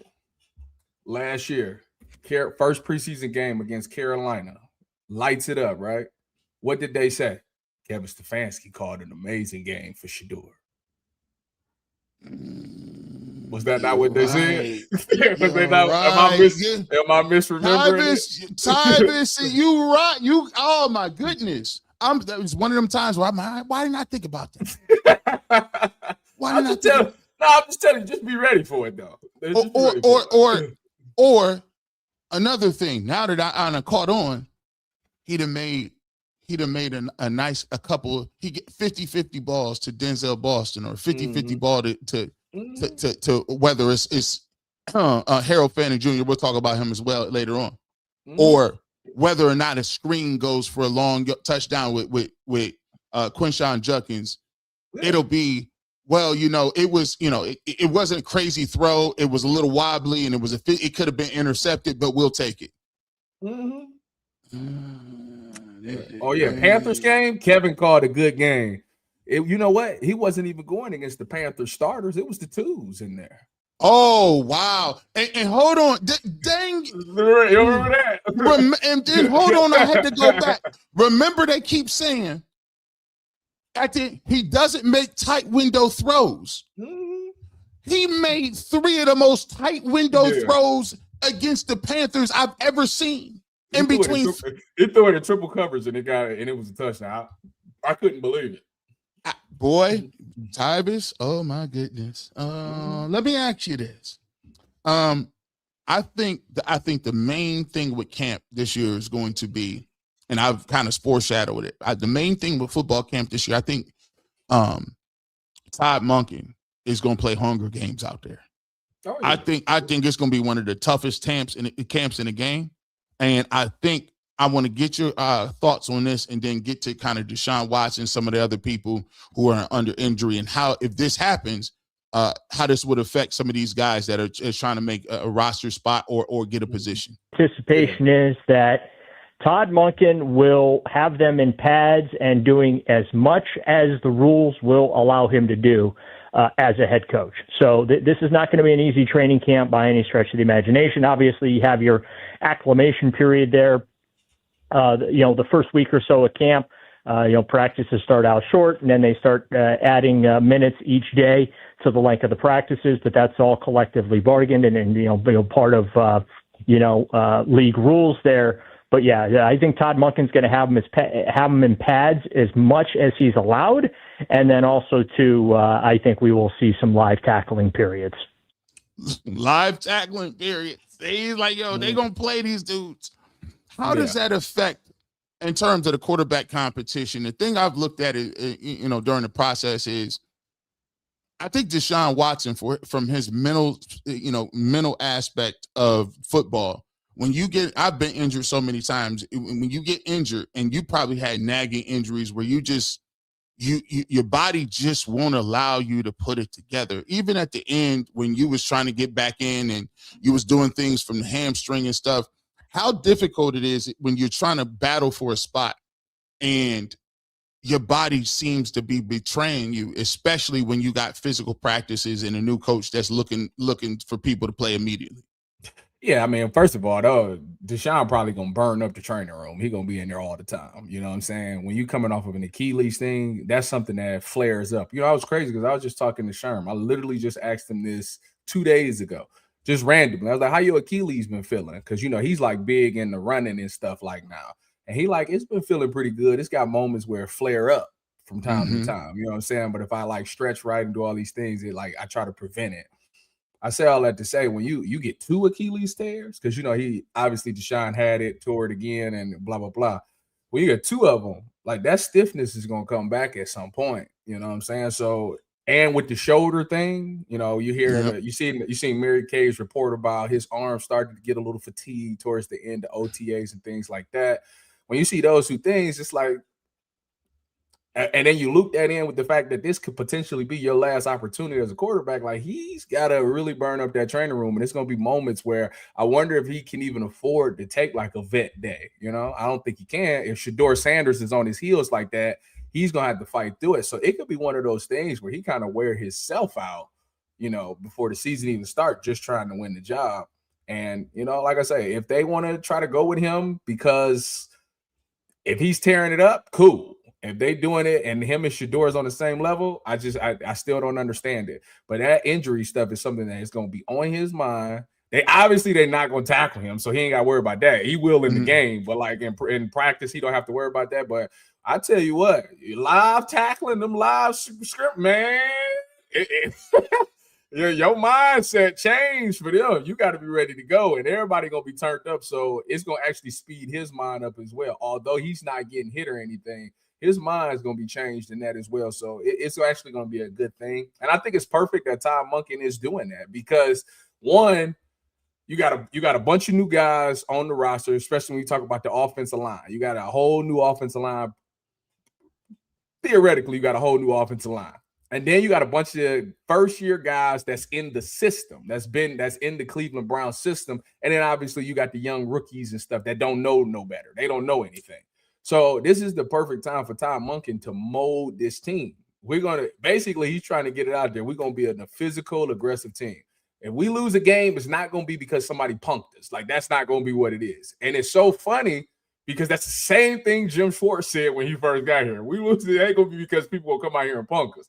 And it worked for them. That's why I always said Todd Monken is who the Browns needed for this moment right now because you got a bunch of young guys. It's like JB Bickerstaff going to the Cavs.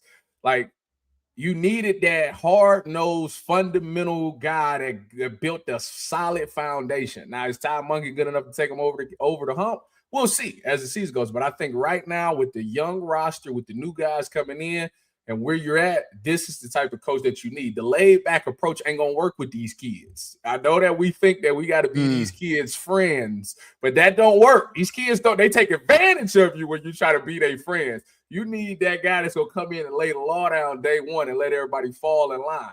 And then after everybody fall in line, then you open it up a little bit and become more fun and more play. But you got to build that foundation first. And I like the fact that Todd Monken is kind of doing that. One thing that I want to watch for, and this is why I've always, when we was talking about it on the Final Cut, this is a couple of weeks ago. Remember when Deshaun looked good coming out and he had threw the ball to Denzel Boston? Yeah. He was indoors and he was cooking and was talking about how and we gave him his props. I said we gave him his flowers. That's a dime, bro. That's crazy. And we saw some of the deep passes that he had and things of that nature. However, you know, the reports are it started to tail off a little bit. Tailed off. He had some interceptions. He had some inconsistencies in the pocket. Started missing receivers. Don't worry about it. We're not going to do on reports. I'll just be there. So there ain't no exactly. Now it ain't no. Well, listen. Based on what so and so. No. We gonna get that. We gonna square that away. We owe it to everybody that pull up to the Final Cut to the barbershop to see it with our own eyes. Ain't none of that no more. We ain't doing that. Like we ain't about to do that this year. So, but my thing is, I want to ask you, Tyvis, is when it comes to the speed of the game. I remember just playing in college, and I just remember the first game we played. I think we played we played Iowa State. Okay. And that's when Seneca Wallace was the quarterback at Iowa State. And y'all had to get bro, it was crazy. We had a 3 technique. I was defensive end, But I was always playing at I was playing like 275. But in the mat, you 275 at the time, you be like, oh, bro, you kind of big. We had a 3 technique. They said, yeah, he out for the game. We need you to play 3 technique. I said, 3 technique? Down there with them animals? That's what I was about to say. These guys. 270. You played 3 technique at 275? 275. The other alternative was a 240. They was getting you about it. All right, bro, listen. Listen. I had to go to unless you Aaron Donald, you better They was tossing me up like this, tossed up by the Outlaws. Let me see you toss it up. I was like, get your hands. Yeah, you better be real good with your hands if you gonna play down there too. Bro, I was pushing them after the play. Get your hands off me. They're like, man, you know what, man, 90, what I like you, man. You tough, man. You ain't like your people, man. You know what I'm saying? I'm like, look. My dad was like, hey, man, you down there in the middle, bro. These dudes are 6 guy, and at the time, they Big 12. They Big 12 linemen. The centers is 6'5", 312. You got to be at least 3 bills to be down there. Man, we was moving around. But the thing I realized though was that what was so alarming was the speed of the game. Oh yeah. Like okay, I'm in my they was bigger than me, but they was moving fast. I was like, they was reaching, like they were like, oh, let's get a reach block in. And I'm like, how are they getting to my outside show? How are they reaching me like this? I don't understand. I was like Dragon Ball Z. It's impossible. You was getting reached by the backside. Bro, I was getting cut off. Your coach was cussing you. I was getting cut off.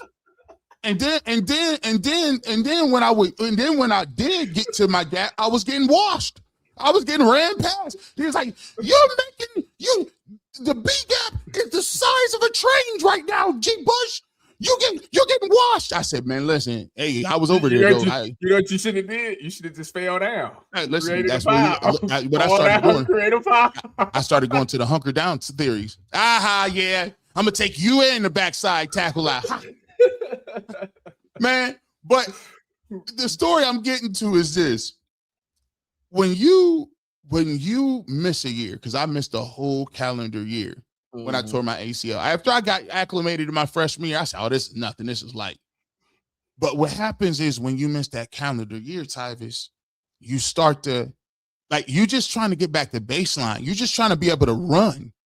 You ain't getting better. You ain't getting faster. You ain't getting more explosive. You getting the baseline. Your baseline was 2 years ago. So think about all of the people that played that year, speed of the game is up. Played that year, got their money off, got faster. Yeah. When you see Deshaun Watson, how do you think he's going to be able to overcome the fact that he just has very few snaps with live people? And that's the thing that's why the preseason games is so important for him. And it was fun. Was you on the panel where they was talking about something about Todd Monken told Shedeur he can't be just a gamer. He got to see it in practice or something. Yeah. All right. And they was like, how would he know that? I think it was Jason. How would he know that if he had never worked with him or anything? But I say all that to say the preseason game is going to be interesting because the one thing about practice is fine, but it ain't the game speed. It's just that. And it's unfortunate because you think how fast to give people an example. When you playing, what is this game speed? Was it alarming? How crazy was it? So obviously, what I didn't realize from college to the pros, I didn't realize that everybody was fast. You know what I'm saying? I didn't know that. I'm talking about like a DN is just about almost as fast. I swear it was ridiculous. I didn't know that. I didn't know that everybody was. No offense to my Caucasians out there, but you look at a Caucasian like I'm about to roll this dude, and he be rolling you on the route. You'll be like, man, I gotta really, you know what I'm saying, get on my horse.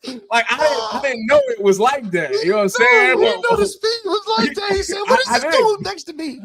And I'm coming from Old State where it's like, I ain't gonna lie, you go up against the scout team, you kind of brother-in-law. It's like a 75-80% type thing. Get the job done in college, make it look good. Yeah, good work. Man, you get out in that game, bro. it's like I'm talking about. You got to be so on it. If you put the weight in your left foot too much, it's over with. You ain't catching them. It's over with. But I don't think people understand how big of a difference it is. Like one wrong step, a step too wide, a step too short, and it's done. It's crazy. It's crazy, bro. And yeah, so like when you talk about the shine and the speed of the game, like I say, the practice thing is gonna be okay. But when you get in that game and that joint practice against them Bills, I'm telling you, it's a different thing, man. And then your mind get going. You got to speed your mind up. It's a lot. It's just different. It's different. So that's why to me that I am putting a lot of stock in them preseason games in that Buffalo week, because it's just different. Them is gonna be two moments. The games and that joint practice is gonna be two moments, man, where it's just. You think like, all right, I think I got a good handle on things, and then you get up in one of them situations and you like, nah, it's a lot faster than I thought it was. Tyvis, I was laughing so tough because you know what I'm talking about. Like, he's right though. Like it's actually scary. It's like Dragon Ball Z. Amazing. His power level on my scouter is at 1 million. How is he moving so fast? Garrett knows all of my moves before I get there. I must take myself to the next. No. Why do you think? Like, why do y'all think that film preparation is so important?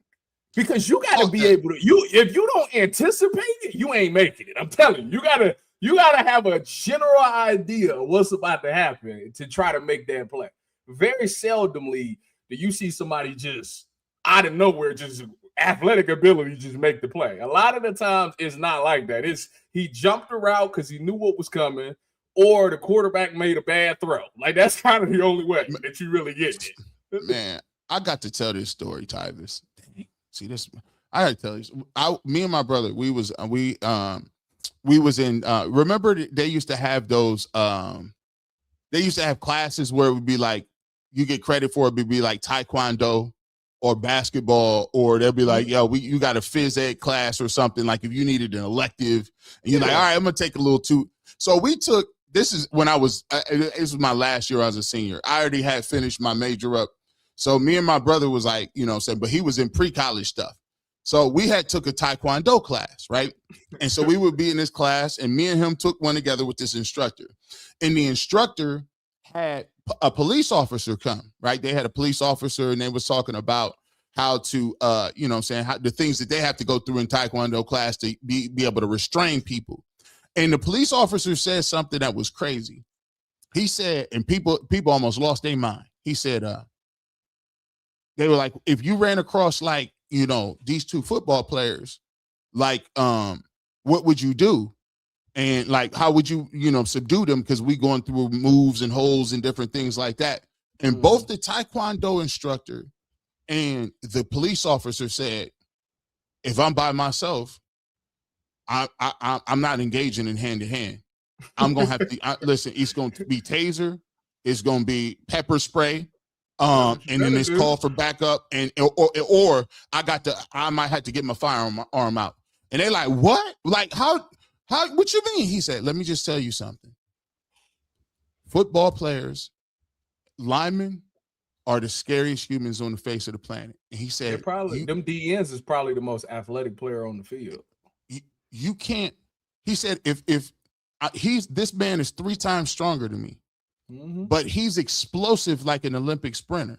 Yeah. He said, even if I tried to run away from him, he's catching me from miles away.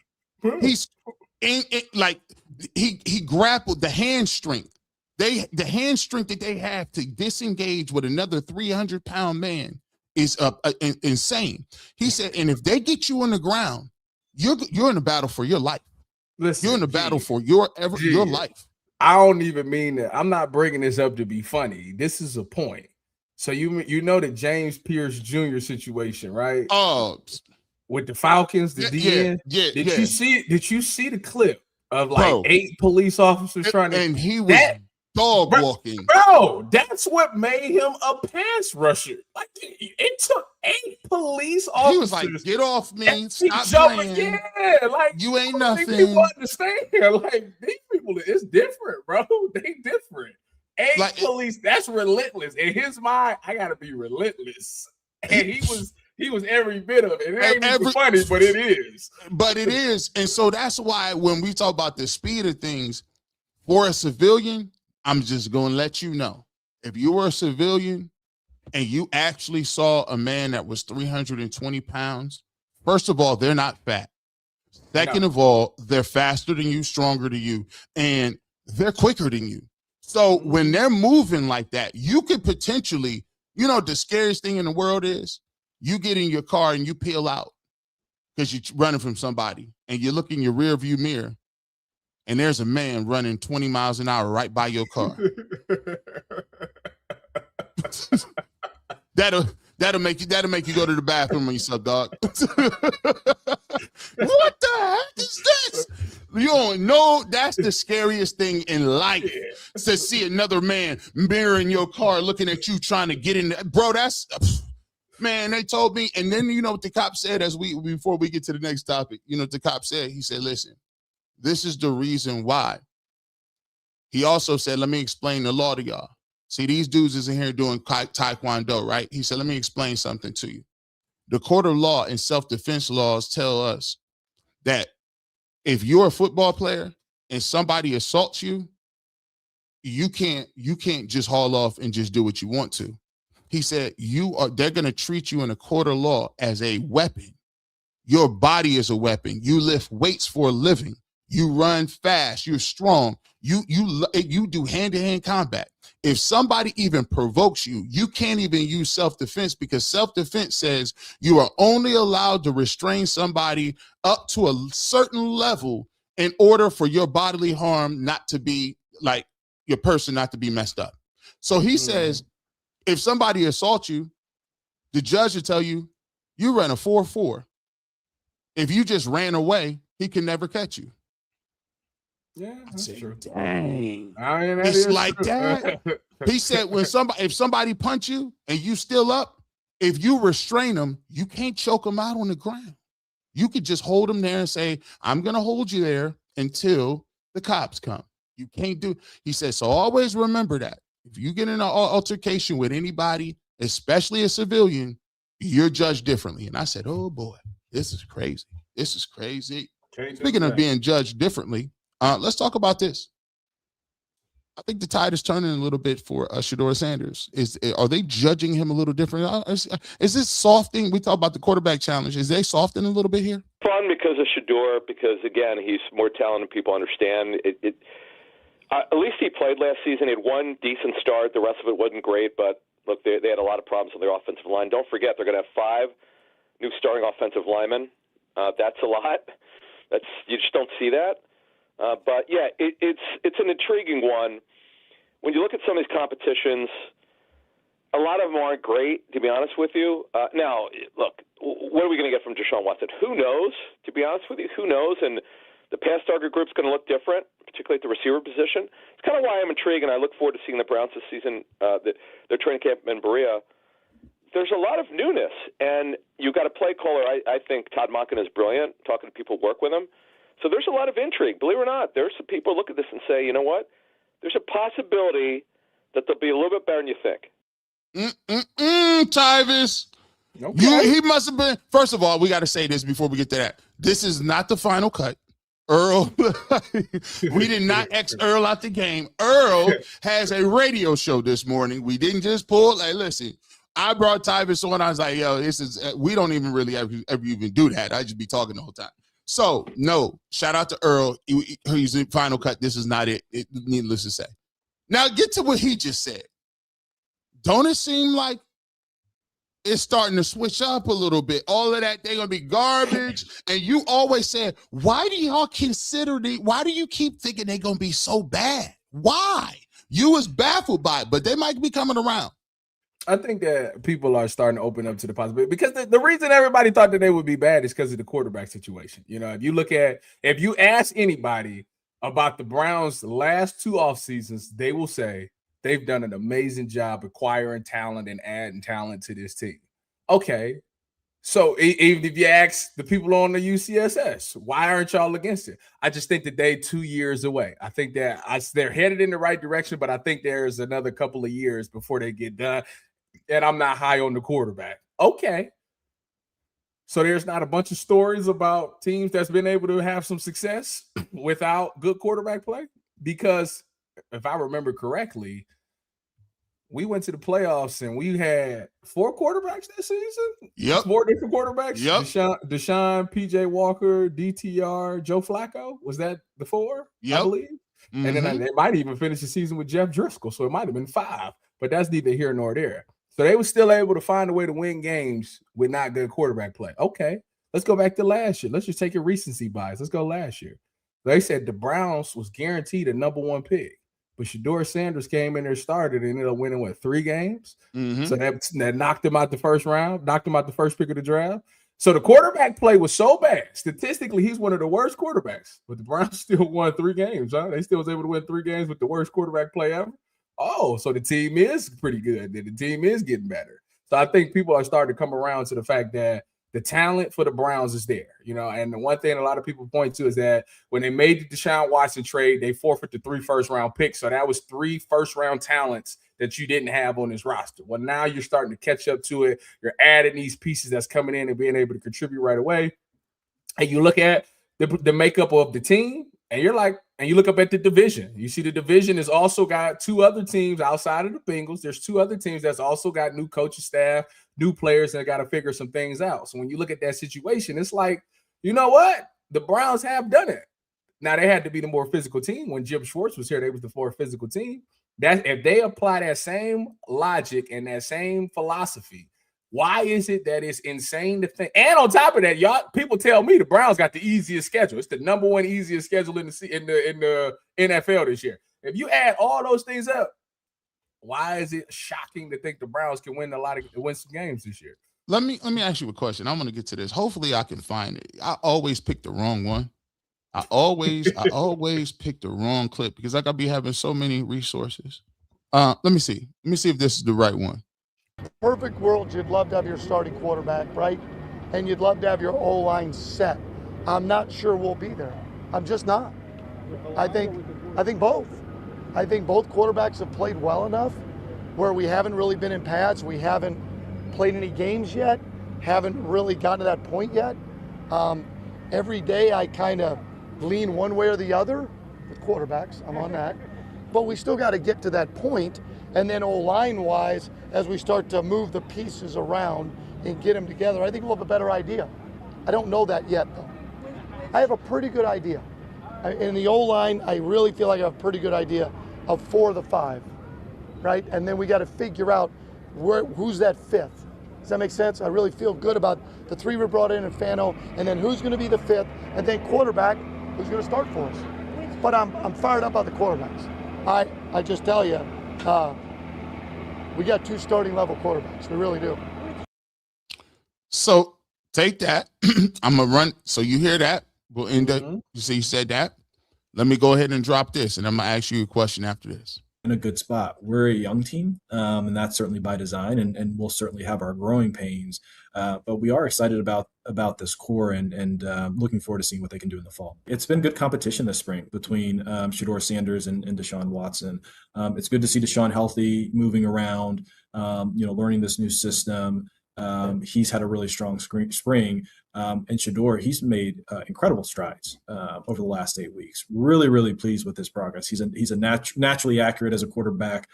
His command of the operation, control of the huddle, all of those things, you can tell that with a year under his belt, he's making big strides. So we are looking forward to seeing how the competition plays out throughout training camp and the preseason games. We're optimistic. We're cautiously optimistic on both players and can't wait to see them in game settings. Let me ask you a question. We work in the industry, and you specifically said when you ask people about the quarterbacks, right? When you say, why do you think the Browns are going to struggle? And they say, well, I think they're a couple of years away, and I don't believe in the quarterbacks, right? So my question, and a lot of people will say what other people have said in the building, or what other people have said in terms of his work ethic and whether or not he's going to be a guy, right? My question is, if you're a person who believes in the sanctity of what people tell you in the building, why is it that the head coach can say he has 2 starting level, quarterbacks? He's new. He has no reason to lie. To be truthful, he could just say, I don't like neither one of them. Right. So and then the general manager says, hey, he's naturally accurate a thrower. He's come years, leaps and bounds.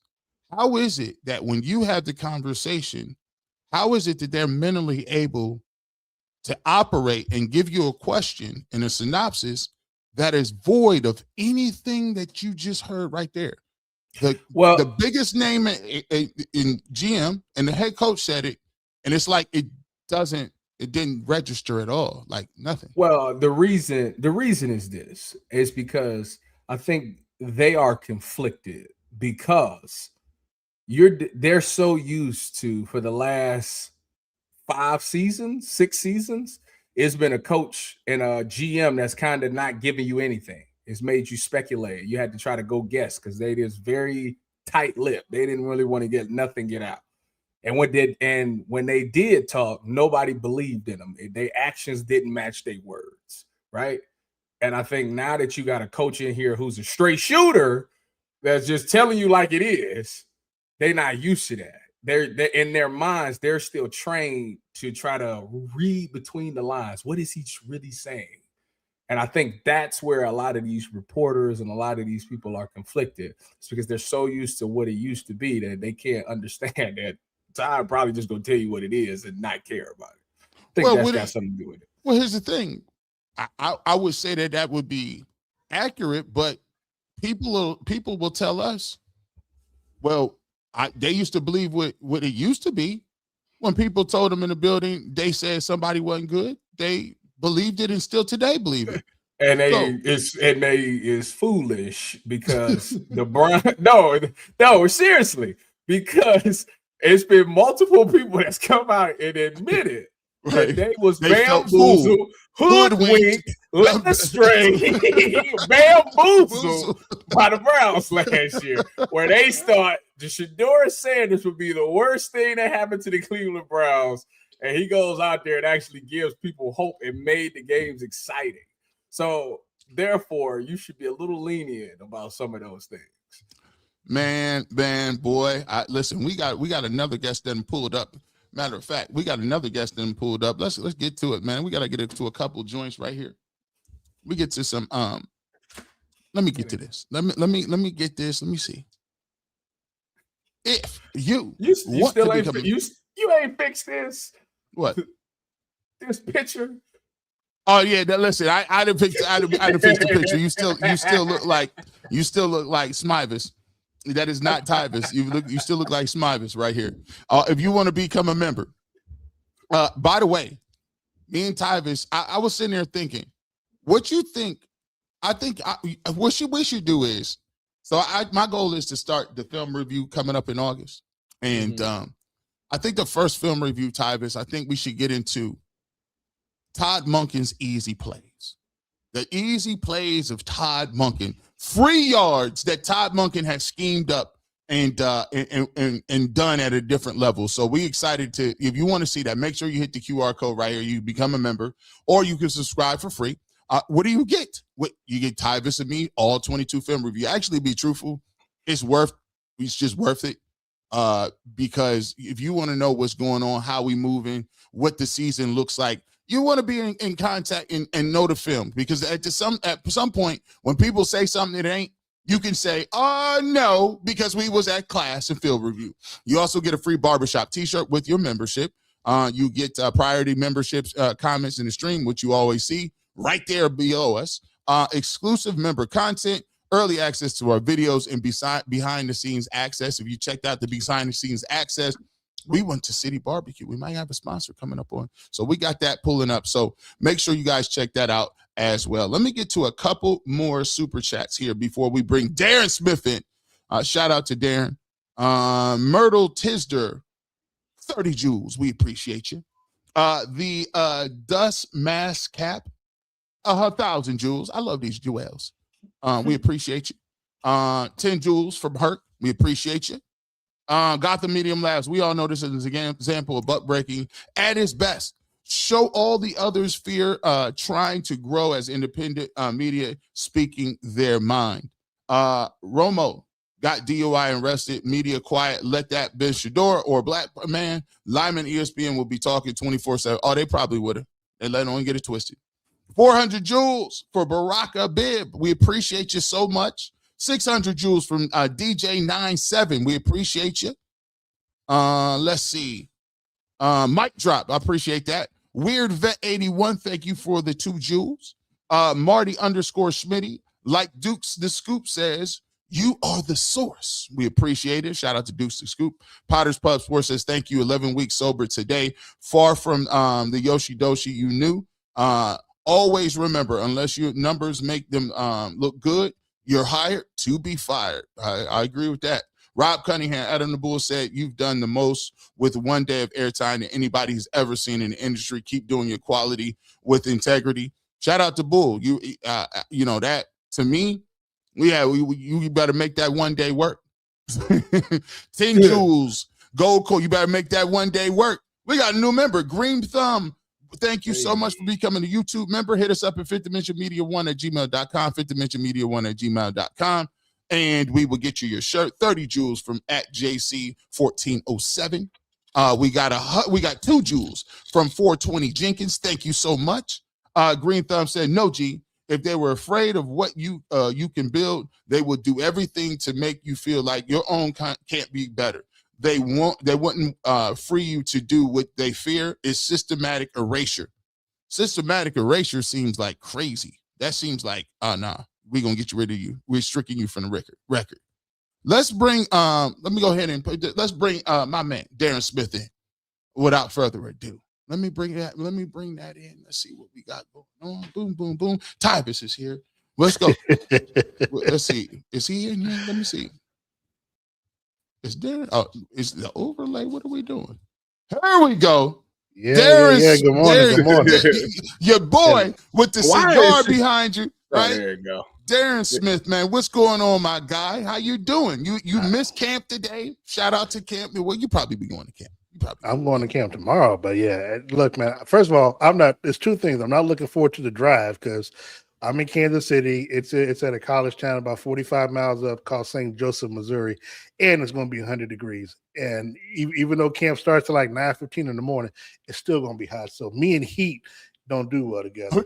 No, listen, man. It looked like you might be slimming down, though. It looks like your neck It is a little definitely looked like you slimmed down. What you been doing now? I've been noticing. I got a little bit ways to go, but yeah, I'm trying to, Okay. Hey, look, somebody in the chat said that was Timu Tyvis. So Timu Tyvis.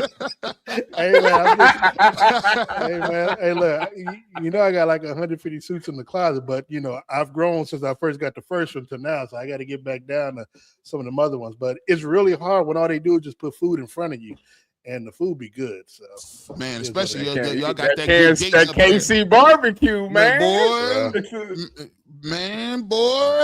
Hey, I ain't gonna lie. That's what I'm having tomorrow. I'm going by Gates tomorrow. I gotta have it at least once a week, man. You locked in. I gotta have it at least once a week. But I'm telling you that is the crack cocaine in the sports industry down here, man. Hey, I want to show something. I'm going to show something real quick, and I want to get your thoughts on it, Darren. And then I want to get to also, you said something specifically. Patrick Mahomes is coming back. He ready to go. I want to get to a couple of injuries that, we've been looking at in situations. But let me give you this because I want to get your thoughts on the Rex Ryan situation since you're a natural approach. This is courtesy of Cam Justice, and she covered the Shedeur Sanders, camp the other day. I want to get your thoughts on this. Saturday, Browns quarterback Shedeur Sanders was in Miami, Florida, working out with some other members of the Cleveland Browns. One day later, though, he's back here in Northeast Ohio, holding a youth football camp for more than 500 kids here at Brooklyn Memorial Stadium. Just the first one, so this is an amazing start. It's an amazing start. Everybody's healthy. The gear that they have on look good. And everybody's out here smiling, so that's what it's about. Sanders Camp, held in collaboration with Browns Give Back, brought out hundreds of kids to participate in skills and drills on the field. I'm truly excited that they feel excited to see me and stuff. I touched his shoulder. I would say most of the time, usually as like athletes and everything, like we're isolated more. So it's about giving in the community and just seeing everybody and seeing the inspiration that we give. Sanders coming straight from the airport to spend time with the youth. My favorite part of today was meeting Shedeur Sanders, that he's just trying to give back to the community and help the organization out. One part of the camp even featuring a Simon Says that resulted in a lucky winner receiving a diamond chain. We got a diamond chain prize right here. We giving this away. It's crazy. I didn't even think I was going to see it.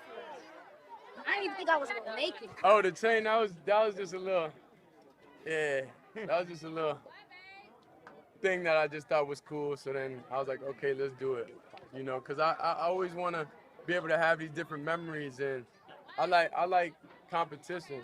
You know, overall, I love the competition factor. For Sanders, having fun in the offseason is important, but even more important is giving back to the community. It's an amazing day. Look at the sky. You hear the music.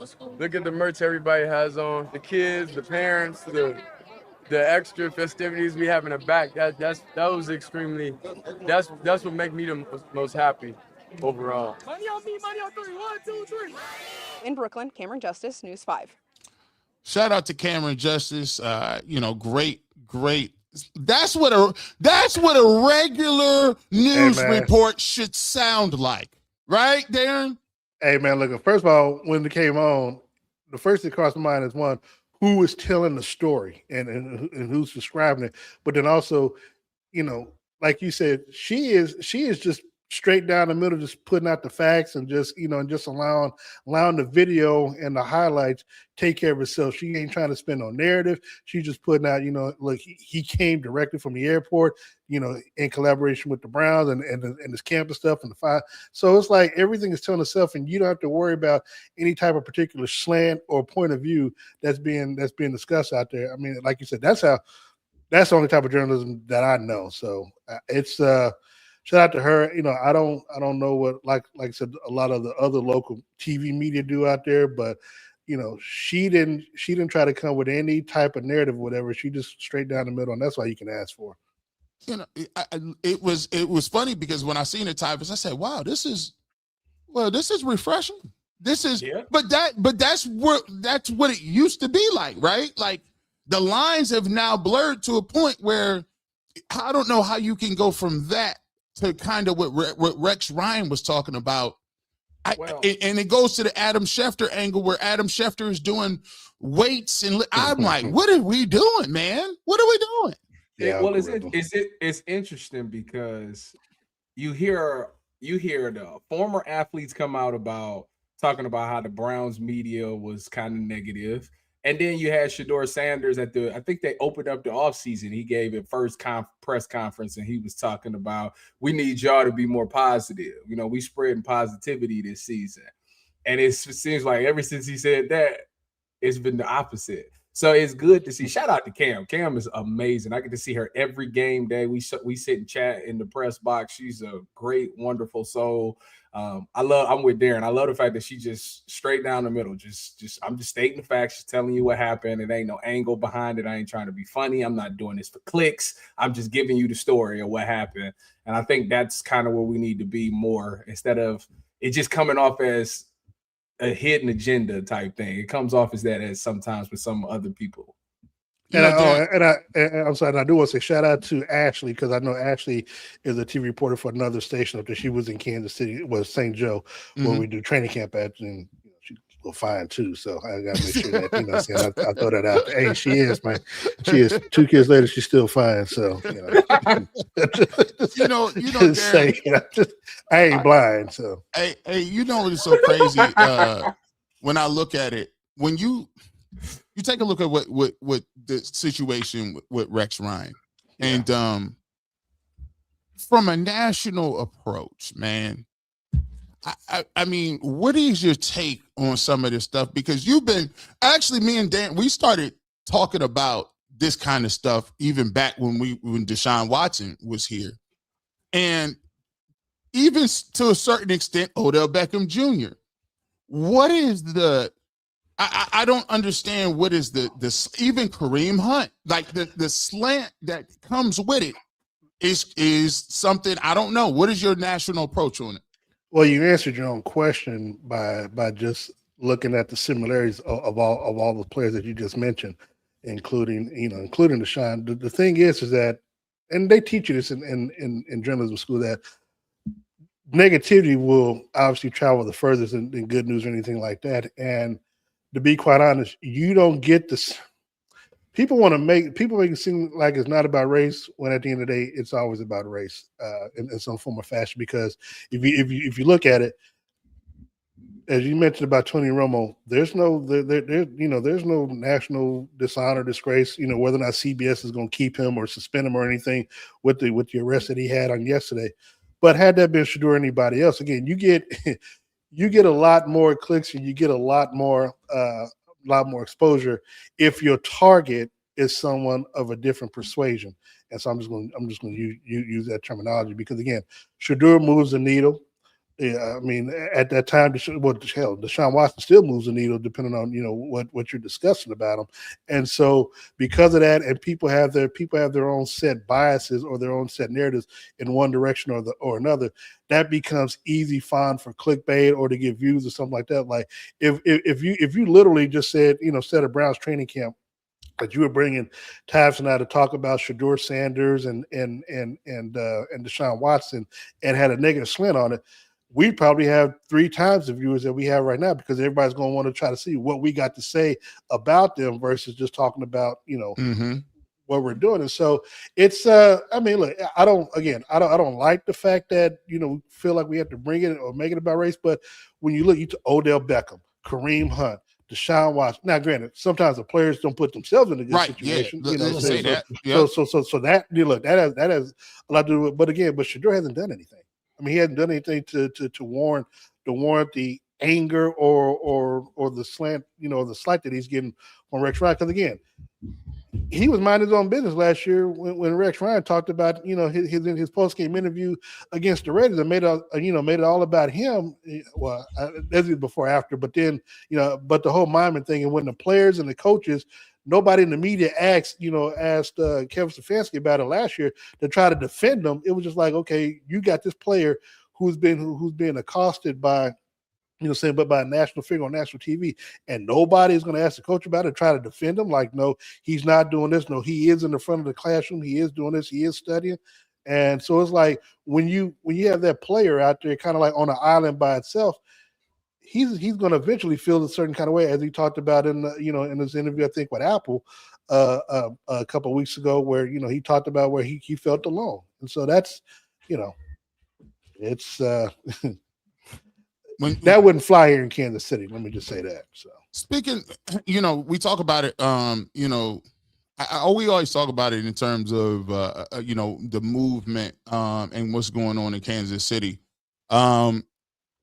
Obviously, they had Travis Kelce had the big wedding. Obviously, you got Patrick Mahomes coming off injury. Obviously, you got new guys or some old faces back into the mix with the offense. What is the temperature level out there in Kansas City? And do you believe people have kind of written the Chiefs off as if it's an old story and down goes the champs? Well, they would hope so. So it gives other teams an opportunity. I think right now the whole narrative is about Josh Allen being a MVP again, and is he under the most pressure to win the Super Bowl? So here locally, yes, they want you to kind of look past Kansas City because that'll keep Kansas City under the radar and then get back on top. The problem is that the scheduling and the all the primetime games and and the teams that are going to be playing doesn't allow them to kind of go coast underneath the radar. The question we have here is what is the ceiling and the floor for Kansas City? Was last year just a one-off because of the extended season that they've had over the last 5, 6, 7, 8 years, and then finally catching up with them with the injuries and things of that nature? I think that I believe that yes, the long extended season has something to do with it, but I also think the play calling over the last 3 seasons with Matt Nagy had a lot to do with it as well, where Patrick has not been in that MVP conversation, save for the year that they started out undefeated and then they lost to Buffalo, and that allowed Josh Allen to get his one MVP season. It's interesting that you bring up play calling because obviously tied back into the Browns, that was one of the things that G used to point out with Kevin Stefanski. He used to be like, I think his plays is kind of just not up to standard. Obviously, when Deshaun was in there, him and Deshaun didn't have a good rapport when it came to the plays that was being called and maximize him. And you're saying with Mac Nagy and Eric Bieniemy, you was able to see a difference there. So that's with that logic.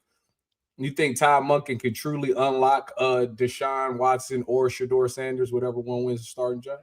Yeah, and yes, I do. And I remember, I don't know if it was G. Bush or someone who talked about Monken in the AFC Championship game. Look, it surprised us in the press box that after the opening drive, he essentially got rid of their running game. We couldn't believe it because, trust me, I forgot who their starting running back was, but I had a parlay where the guy just had to get 25 yards, and he ended up with like 23 and never like touched the football again the rest of the game.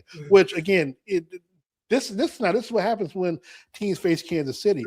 They always seem to get out of their game plan because they want their quarterback to go tit for tat with Mahomes instead of just sticking with your game plan and just, if you were the Ravens, just run the football, allow Lamar Jackson to utilize his strength, which was his legs or whatever, saying to try to keep the Chiefs offense up. But that's another story here and there. But to your point, yeah, I do think the play calling of what he's going to be able to do is because he's going to be able to structure that offense around him, and because he has, I'm going to say, a deeper roster of running backs that he'll be able to utilize. And again, with the wide receivers that he has and the tight end, I think that they have a better chance to have a more complete and competent looking offense, this upcoming season. Again, for me, I just think that they need to be competent to where they're not getting untimely or costly penalties, especially before the snap. All the false starts and stuff like that. That is what can destroy an offense because one, it shows that you're undisciplined, but two, you're also hindering the offense and putting Shedeur Sanders at a disadvantage because instead of it being 1st and 5, it becomes 1st and 15 because somebody can't remember when they're supposed to hike the ball or something like that. So. Let me get to you guys on this one. I wanted to run this by you because we got Tyvis obviously works for the Brown Radio Network. Darren obviously covering the Chiefs in Kansas City. Oh yeah, by the way, Darren does do content in Kansas City. I know some people asked about his content and yeah, he has verified. I don't understand it. I mean, you do have a picture of you on the field at the Super Bowl. I think that would be kind of wild work to say you don't do anything, but you've been. Well, look. If you've never covered a Super Bowl, like an Anthony Lime or somebody, I would, I guess you would try to question my bona fides. There is you got videos on Radio Row. I mean, it's Radio Row. Well, no, not even. I mean, you just go to my page. The video that's pinned is me talking to Eric Bieniemy and Patrick Mahomes in the locker room post beating the Eagles on the Super Bowl. So I'm like, bro, I don't need to front. This is what I do. I've been doing this since 1993. I'm just saying. Listen, you thought you was gonna get that away. My boy was coming back. You thought you was gonna get that off. You not getting it off. You thought you was gonna get that. It's Denny Parkins who he is. Like, bro, Denny Parkins don't do nothing for me. Like, I don't know what needle you thought he was moving. And I must say, I mean, I had to say it in front of 1,800 people on a Saturday. I'm just not no shit. Listen, I'm just saying it was people. It was people watching, so we had to. We was gonna let you get your lick back. Look, I'll just say this. I deal with enough with the Chiefs PR, the communication department, where they be like, Darren, can you take this tweet? Can you do? Look, they watch and know everything I do. I'm not even concerned about somebody who's never been to Super Bowl or will never see a Super Bowl as long as Mahomes is here. So I'm sorry about that, Browns fan, but I'm just saying. Hey, don't blame me. Blame Anthony Lima. That's all I'm saying. Wait a minute. Hold on. Wait. Anthony Lima aside, you say you've been working with the Chiefs since '93. No, I've been covering the Chiefs since '93, man. I don't get no paycheck from them. Covered. Okay, this is good because the thing I'm trying to figure out is, so you was obviously there when they drafted Patrick Mahomes. Yes. When you watched him early, like that first year, obviously he didn't play because Alex Smith was still there. But when you watched him in practice, was you able to tell like right away, like, yeah, this guy's gonna be special? Or was it something that you had to wait and actually, till he actually became a starter and then seen him make plays? No, that's a good question. No, we did see a lot. I mean, because of his arm strength. We had 3 years of Alex Smith. Alex Smith. I'm still getting nightmares from that. We had 3 years, and even though they made the playoffs, I think 2 of the 3 years, and ended up going this last year. The situation with Alex was that yes, he got us to the playoffs, but he was always afraid to like stretch the field, and so it could be it would be 3rd and 10. No, I'm sorry, it would be 3rd and 7, knowing you need 7 yards to get a first down, and he would throw the ball 4 yards and hope the receiver gets the other 3. Like, bro, just go for the sticks and just let the So it was a situation where in practice you saw where Mahomes was flinging the football. So and the thing with Kansas City always interchanges their quarterback. So you might have from time to time the 3rd string quarterback with the 1st string offense. And so when you saw Patrick out there throwing the ball deep and stretching the field with Chris, it's been so long ago, but Chris, it was a receiver that we had named Chris. I can't think of his last name off the bat, but he was on the other side of Tyreek Hill.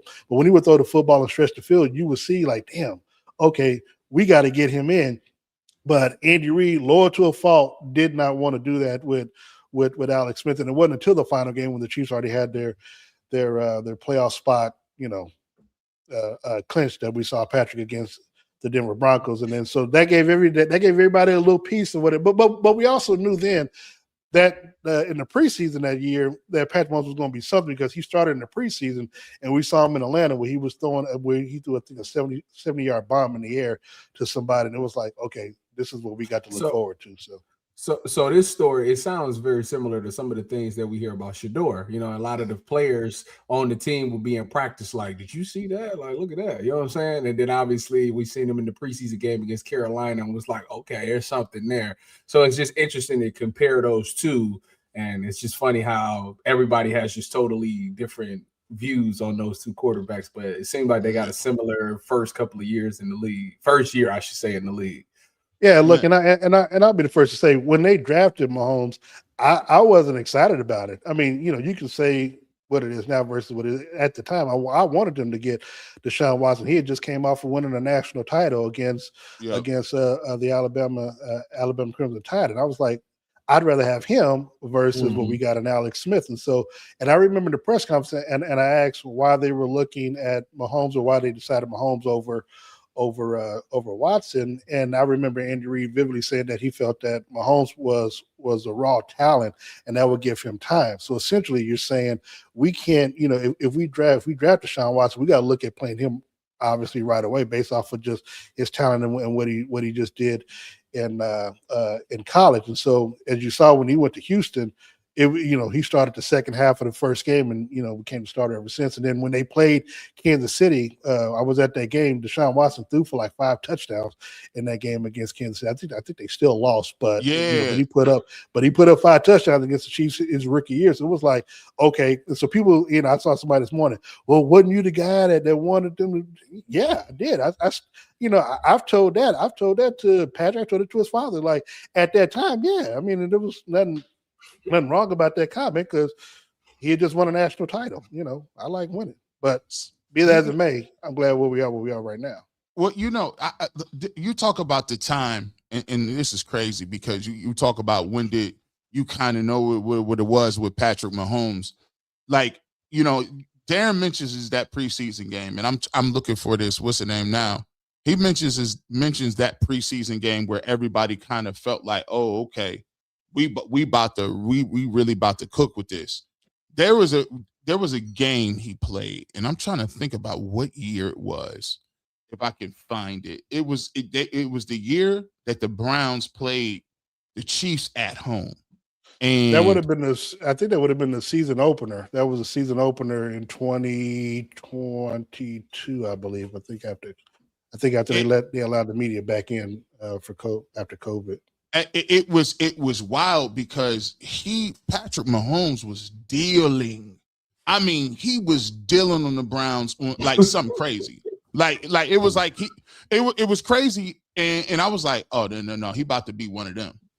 He's gonna really be one of them dudes, man. So he was cooking and that was way back then. I'm gonna put this up and I want to get your ideas since we got some national approaches as we round out this show.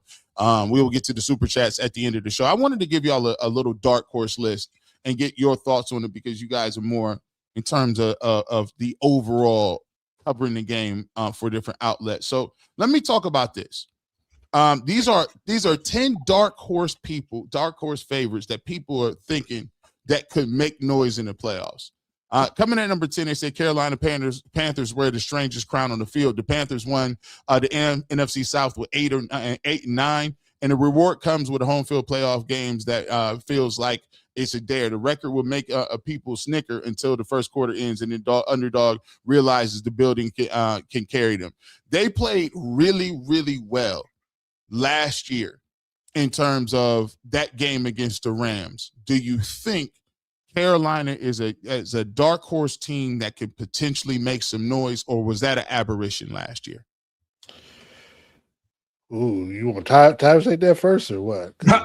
Oh yeah. No, because I mean, no. The only way I said it because the NFC South is that is the only division that you just don't know what's going to happen. I mean, like you said, 8-9 gets you in the playoff. It doesn't normally happen in any other. I mean, it's happened once or twice in the NFC West, but you really don't see that type of strength coming out of the NFC South. I mean, so again, I think you go ahead. I think Carolina will be right there in the mix again. I think that a team to look out for is probably the Saints. I think the Saints probably take it to another level. I like the Saints too. I think that division ultimately comes down to between Carolina and the Saints. But Carolina, to me, I think with Bryce Young having to prove it this year and to get his money, I think he's going to be extremely motivated. I think that's a team that's acquired a lot of talent via the draft, and they've been waiting on them guys to develop, and they kind of hit their stride at the end of last year. So if they continue, J.C. Horn continues to stay healthy. He's the top corner in the league. They hit on the receiver in the draft. They end up getting Chris Brazzell, a guy that we scouted. They got him, I believe, as well. So, if the run game improves, which I don't think they got do they still got Rico Dotto? I think they got rid of him, right? Yeah, I don't think he's on the squad no more. So that'll be the part if Chuba Hubbard is good, which he's a solid guy. I mean, I'll be like, I don't know. I don't be believing in him. I know, but like if I don't know what their running back situation look like, but if they add somebody with Chuba and they give you that Rico Dotto, then yeah, they'd definitely be right there. Now they just lost Nick Scorton for the season because he tore his ACL, which was a good pass rusher for him. So that's something that they're gonna struggle with. But I expect them to be wild card, one of them teams that's between them and the Saints battling for it. If they don't win the division, then they probably won't make the playoffs. I'm gonna go with I'm gonna go with Carolina and Tampa Bay. I think it's gonna be a battle between those two teams. That one of those two teams will either win a division and the other one get the wild card. I still don't think. I mean, the way the Saints are, I still think they still have a little bit more ways to go to get, to get from where they were to get to a playoff position. But that's just my opinion. I think, but I think I like Carolina. They should still be at that 9-8, 10-6, 10-7 area. But I also think that, Baker's trying to get a new contract and whether it's going to be with him or someone else. And look, and Todd Bowles seems to always be playing for his job. And and the way that defense is, and that weather in Tampa Bay is, I know in the division it's one thing, but hey man, that humidity and mugginess is real down there. So for me, I like those two teams in the NFC South. Let's take a look. The reason I pull these up, these is actually from the way it ended last year. So I'm proving a point that the league is year to year. People be telling you year to year, hey, this going to happen, this going to happen. Listen, just because you ended up where you was last year, it's a worse the first team every single year. Let's take a look at these two teams right here. You got the Steelers. Look, so the Steelers, they talked about them. Obviously, Mike McCarthy there. And they're 10-7. They ended the year at 10-7.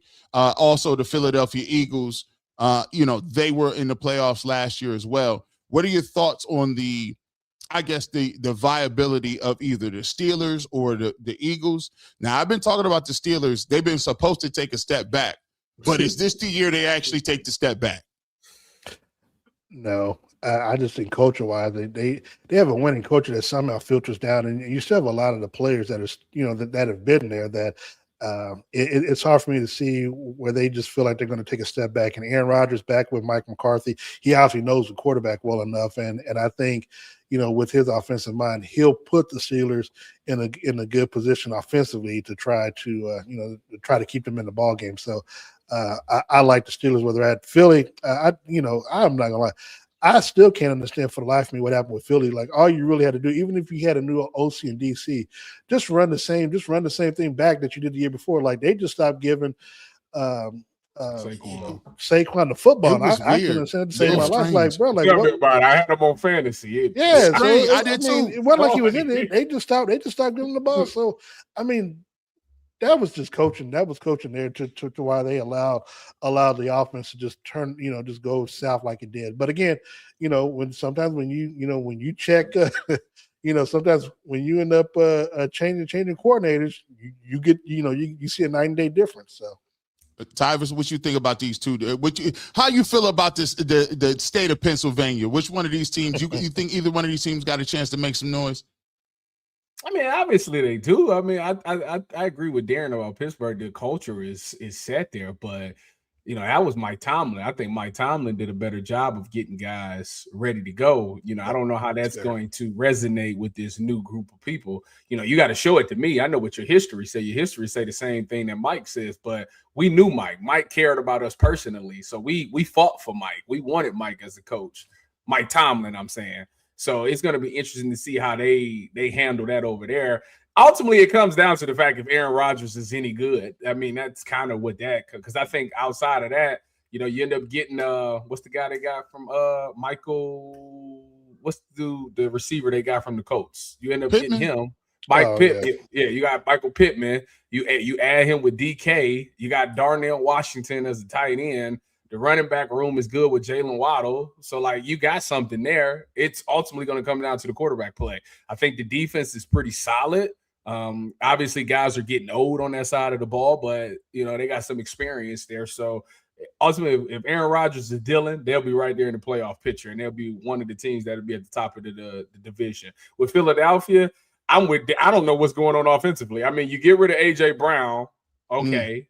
But I like the fact that they replaced him with Mekhi Lemon, because I was high on Mekhi Lemon. So you got him and Devonta Smith. So you got that. But if y'all don't give Saquon the ball, y'all was able to beat teams running the ball and passing the ball when y'all won the Super Bowl. Last year, y'all tried to do this whole thing where y'all just tried to turn it into a 7-on-7, and that blew up right in your face. Then you had beef with the quarterback and receiver. Now you got rid of that beef. So I don't know.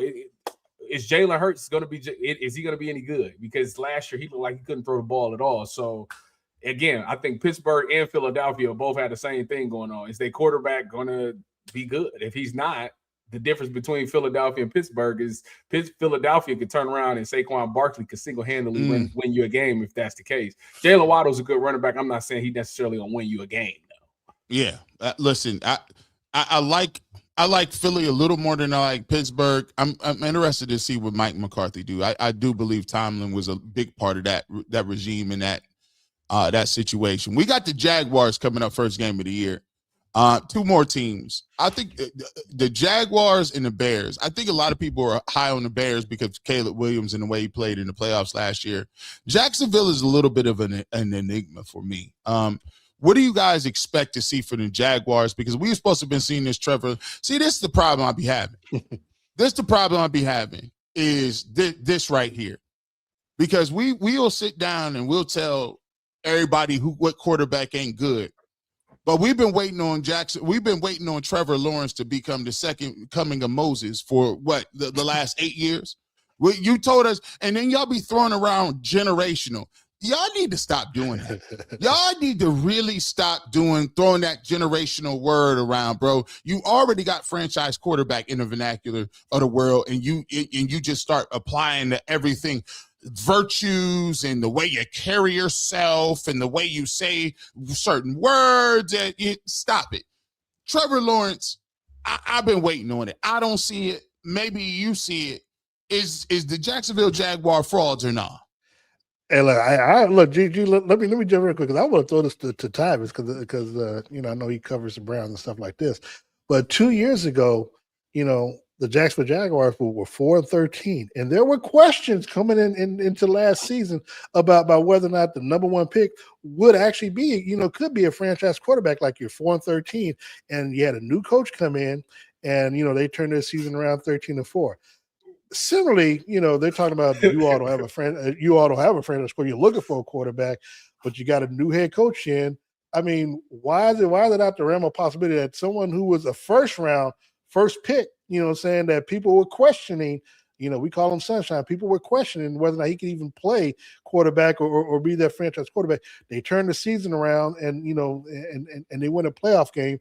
And then, but now why can't the same thing happen with Cleveland, with a new coach of philosophy, so I guess the question I'm posing with times like that, could the Browns beat the Jacksonville Jaguars, this upcoming season, and why? And if so, why? And if not, why? Well, let me put Tyvis full screen. Wow. There you go, Tyvis. Why not? You could pose that question with both of them teams because Chicago Bears probably was scratching their head after Caleb Williams' rookie season as well. And then they got a new coach of Ben Johnson, and you seen what happened there. So, I mean, honestly, I think it's where again, a lot of people just don't think the talent is there with Shedeur, and it's because of this dumb stat that nobody knows about. The Environmental Protection Agency. Yeah, got everybody in the tizzy over this one little stat that puts him as the worst thing ever.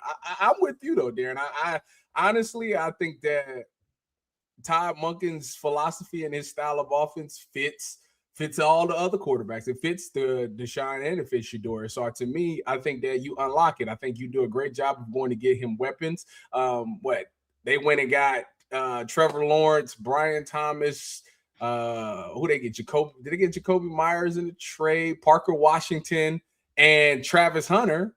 And now we see him come in with Liam Cohen and his passing attack, and boom, it unlocks him. So I'm with you. I don't see why that couldn't be the same thing. You get Shedeur Sanders, you get him Casey Concepcion, Denzel Boston, and if Jerry Jeudy ever make his comeback, you got something. Harold Fannin, you got 4 pass catchers right there that can make something happen. It can definitely be the situation for the Browns this season, and I'm anticipating that it will. Until they show me otherwise, I'm anticipating that is what's going to happen. I think the right coach comes in, and that's the thing. Play callers and quarterbacks, it's like peanut butter and jelly. You get that right mixture, man, and magic happens. If that quarterback and that play caller ain't on the same page, and that play caller ain't utilizing that guy and putting him in situations to show his strength, then it's gonna blow up in your face. And that's kind of what we've been getting with the Kevin Stefanski approach. It just didn't work. It worked with a guy like Joe Flacco, but it just didn't work with other. Jacoby Brissett, it was able to work with those guys. When you got more of an athletic-ish quarterback, you got to have a different type of play style. And it's kind of funny to me that the one thing that is hilarious is that when Kevin Stefanski decided that, hey, we're going to switch up our philosophy and I'm going to go get somebody in here that more so fits y'all style of play, I'm going to still call the play. Right. That's crazy. That's crazy. Ain't it? See, this the problem. That's the problem. Jacksonville, I like Chicago better. Caleb Williams, I think is but you've said this about this as well. It's funny how you get some new offensive linemen, you invest heavily in the run game. You got 2 good running backs, 2 good tight ends, draft a receiver. Funny how things just turn around a little bit, don't it? Just seems like things look a little better. A little better in the long run. I'm just saying. Here's let's talk about your boy. CJ Stroud, guys. CJ Stroud, guys. He came out like gangbusters. I mean, the way he put it on the Browns, like that little Cinderella run the Browns had with Flaccavelli, that he got us up out of here quick. I mean, they was wide open. They cooked us. They fricasseed us. They cooked us, skewered us. But last year was kind of difficult, Darren. That game in the AFC where he was against the Patriots, he looked like he had lost his way a little bit. Your thoughts specifically on whether or not C.J. Stroud can get back to it, and another person who's been playing well the last couple of years with the Green Bay Packers, Jordan Love, who now we're waiting to get over the hump, so to speak. Does any of these guys, two dudes, turn the table for you? Well, for me, in Houston, he's going to have to. I mean, they picked up his fifth-year option, but they didn't get him the contract extension that he was probably hoping for. So that playoff game did not sit well with him. Didn't sit well with me and my parlay slip at the time. You know, I remember. He was hot. Aaron was hot. Man, them 4 interceptions, man. Hey, man, I'm like, bro, I'll be going to bat for you, man. And you go ahead and do this. Like, but you're killing me, man. I should say, look, hey, I can only defend you so much. So, and yes, look, a lot of my stuff that I talk about publicly on the air is used because people know I like the game. I used to shoot craps. Now I like the sports book. It's cheaper for me to do that versus going to the casino. So and it's probably a little safer. Hey man, listen. When I was engaged, trust me, when I was engaged, man, my bank account took a hit going to the casino with my ex all the time because she liked the game more than I did. But you don't be down there shooting dice with mob ties. Don't you do it, man. But to your point, no, I think there's more pressure on the C.J. Stroud to perform because of how the season ended. And so to me, if he's going to get to that next level, he's going to have to play well. Because look, there was talk in the offseason would the Cleveland Browns trade for him?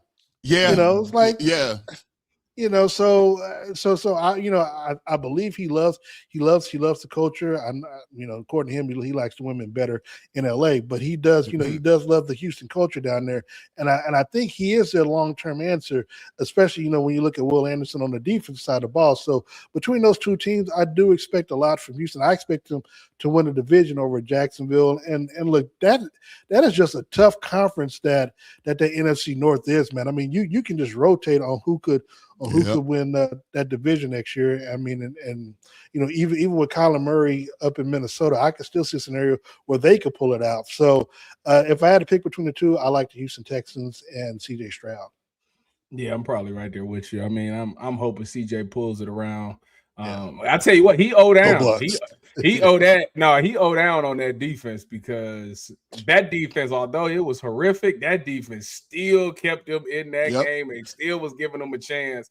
That was a Super Bowl defense last year. That was a Super Bowl. Yeah, he owed him a magnificent offensive season this year. And I hope he delivers for him. I really do. He's definitely got all the intangibles to do it. He's had success. I will say it is kind of funny though that year one was his best season when everybody don't got the book on you. You get the book on somebody, you give them a whole defensive coordinator a whole year to study how to beat you, and every year your progression has gone down. I mean, your production has gone down. You better it's put up or shut up moment for him. If not, this will probably be his last year in Houston. But Tyvis, let me ask you that because I turn around when you say that again. I always talk about the change in the offensive coordinator, like Patrick's rookie year.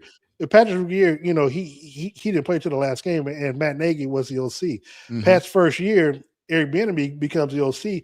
He goes off 50 touchdowns, 5,000 yards, wins the Super Bowl. Wins the MVP and gets to the AFC Championship game. And then those next 5 years, he wins two Super Bowls, 2 MVPs.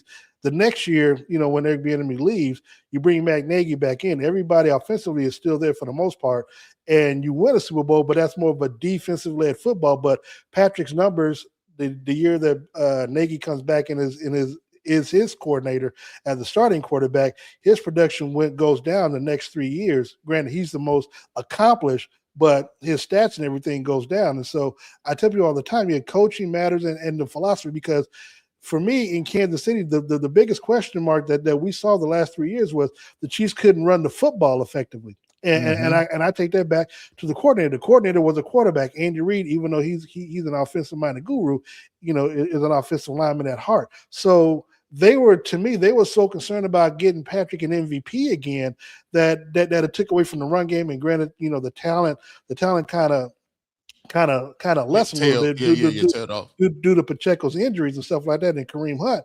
But but now that you got Bieniemy back and you've invested in that running back room with Kenneth Walker, again, now you can kind of like Shedeur, you can protect them with the running game, and if your play calling is up to stuff and what it should be, you're going to run a lot more to protect the quarterback, to keep your defense off the field. That was the other thing too. Kansas City's defense was always on the field because they were gassed because the offense couldn't extend plays. And so I think even for Cleveland's sake, if you can run the football to better protect Shedeur this upcoming season and control the clock, you have a great chance to keep yourself in the ball game and win ball games in the end. Let me get to there's a couple more teams on here. We dwindling our way down. We got the Chargers. And we got the 49ers. Now, look. I love you, Darren, but the Chargers, I think they might. I don't know what their offensive line look like. We got to get to the Chargers, Darren. I don't know what their offensive line look like, but them getting Mike McDaniel as an OC, if anybody can fix Justin Herbert, it's him. Their defense is loaded. Defense is solid. If that offensive line is improved, your Chiefs, that's going to be a good game right there. I mean, it'd be a good game. The result, outside of last year, still going to remain the same. I mean, look, Mike McDaniel was in Miami. Answer this man. You answer him. I'm just saying, look, Mike McDaniel's had Tyreek Hill. He also had Waddle down there, and he had a quarterback, and he had some offense down there. They still couldn't get past Kansas City. So, granted, okay, cool, yes. It was cold. It was cold. No, it was cold here, but when we traveled down there, when the Chiefs traveled down there, and I was there covering them games, the Chiefs still put BTA down there. So, look, I expect the Chargers offensively to probably still be just as good. They were 11-6 last year. Again, to me, it was the fact that the Chiefs had, they sustained the injury to Xavier Worthy, third player of the game in Brazil last year, and a lot of a lot of that game was going to be focused around Worthy. So it kind of threw them off the trail. If the Chiefs win that game in Brazil, the whole season might turn out to be different. So look, I'm not going to take anything away from them. They won 11 games and they beat the Chiefs at the time. Cool. There's a thing called get back. Get back game. The one thing I know about Kansas City, Andy Reid, Patrick Mahomes, and Andy, to his credit, he'll never show it. But they petty. They remember things like that. And so, look, they can be fine. I think the Chargers come in week 5 or week 6 or whatever, and then we try. The Chiefs and we travel out there to LA. It's cool. Just keep thinking that I'll be back. I'll be back during that time, and we can have this conversation again. I want to specifically talk to Tyvis about these 49ers, your team, your former Niner gang or no gang. What about them? Your former team. Has anybody tried to reach out to Brandon Ayuk? What is the man doing? What Brandon? You talk to Sherman all the time. You need to talk to him. What is going on? What are we doing here? I don't understand it. I really. What are we doing? I don't understand why he's doing it. I just don't get it. That part, when he can answer me that question, then I'll go on and like understand his side. But I can't. Like it makes no sense because I was talking to Sherm about it, and Sherm's thought was he's upset at the fact that when they lost the Super Bowl to the Chiefs that second time, he was open a lot in that game, and they didn't get the ball to him. And Sherm said he was open. He was open. So, but that was like 7 years ago. I know. So he was upset about it. And you remember he wanted a trade. He requested a trade, and they were going to trade him to Pittsburgh. Pittsburgh had the deal and all those things ready for him to go. They said, we about to trade you to Pittsburgh. He said, no, I want to stay. So he stays, signs the deal. But he's still resenting them for the Super Bowl. So, why would you stay? Why would you stay? And you resent? So then he gets hurt, tears his ACL, and now he don't want to rehab with them. And they don't know if he rehabbed, but they don't know what he was doing. They don't know anything about the situation. So to me, I'm now trying to figure out And now he's like, well, they avoided my guarantees. Well, you wouldn't come to the facility to rehab. You wouldn't get no treatment. You wouldn't rehab. You gotta come and get that isis stem. So like with all of this, I'm sitting here, I'm trying to figure out why is he throwing all this shade at San Francisco? Because, and then he's like, yeah, John Lynch is just showing up to my house. Yeah, to check on you. We calling you. It's a wellness check, bro. You good? What are you talking about? So, like, to me, his whole thing, I need to know what it is, why he's upset. Because if it's still off the Super Bowl, that's not good enough. You should have never even took the contract. You should have just got traded. Well, a couple of things there. First of all, in the Super Bowl, he might have been open, but that was until they would have thrown the ball and L'Jarius Sneed would have been all up on him. So he can be, I respect Sherm. Sherm can say he was open, but had they thrown him the ball, L'Jarius Sneed, saying was going to shut it all down. But that's neither here nor there because we see that, we remember the final score 25-22 overtime. But that being the case, look, it kind of goes back to what I was saying earlier when we talk about these athletes or whatever. Sometimes we are our own worst enemy. And to be honest, his behavior is the very reason why a lot of people say, see, you can't give him any money because this is how they act when they get it. Yeah. And look, like you and everybody else, look, I'm concerned about the dude mental health wise and stuff like that because you can't sit there talking about that you don't even want the Players Association. Like, bro, that's who's going to make sure that you either get your money or get you traded because they're going to tell you to show up. Because once you show up, they're either going to guarantee your money or they're going to cut you or they're going to trade you. So it's like you're doing the total opposite of what needs to be done. Like Mike Florio is sitting there telling you in his articles what you need to do so you can get to Washington or any place else, and you're just doing the exact opposite. So it's like it's hard for people, players, media, anybody to go to bat for you when you keep exhibiting this behavior and you're doing everything, totally opposite of what you need to be doing. And again, the first thing that the other side will talk about is like, we can't give you no money. We can't get wide receivers money because of this. Again, look, we got Rashee Rice. It's stuff that we had to deal with him. Yeah. I'm the first to say, hey, he might get another contract, but it ain't gonna be in Kansas City. Because one, they're not going to pay $35-40 million for a wide receiver here unless you prove it. And so, but again, he's hurt himself and it's like, I can't go, look, I like him. I talk to him, when I see him, but I can't go to bat for you because of some of the off the field stuff that you do. Is like, bro, your judgment is making me, like you're doing this now on a rookie deal where you already got civil lawsuits that you got to deal with. And you out here running around with Ruby Rose and doing all this crazy stuff, and you expect me to give you $35 million to enhance the craziness that you already see? Come on, bro. I can't do that. He kicking in with Ruby Rose. That's an exclusive right here in the barbershop. You heard it here first, man. I got to ask y'all finally before we wrap this up. Can we get to the golden child? Can we get to the golden child? I don't understand it. Let's get to the golden child. Let's get to the Josh Allen move. I don't understand why he escapes all like criticism. Why does he escape? Don't get me wrong, I like him. He's a cool guy. He's probably a good dude and all that. But like you got your coach fired. They want him to be the face of the league so bad. I mean, why? I don't know.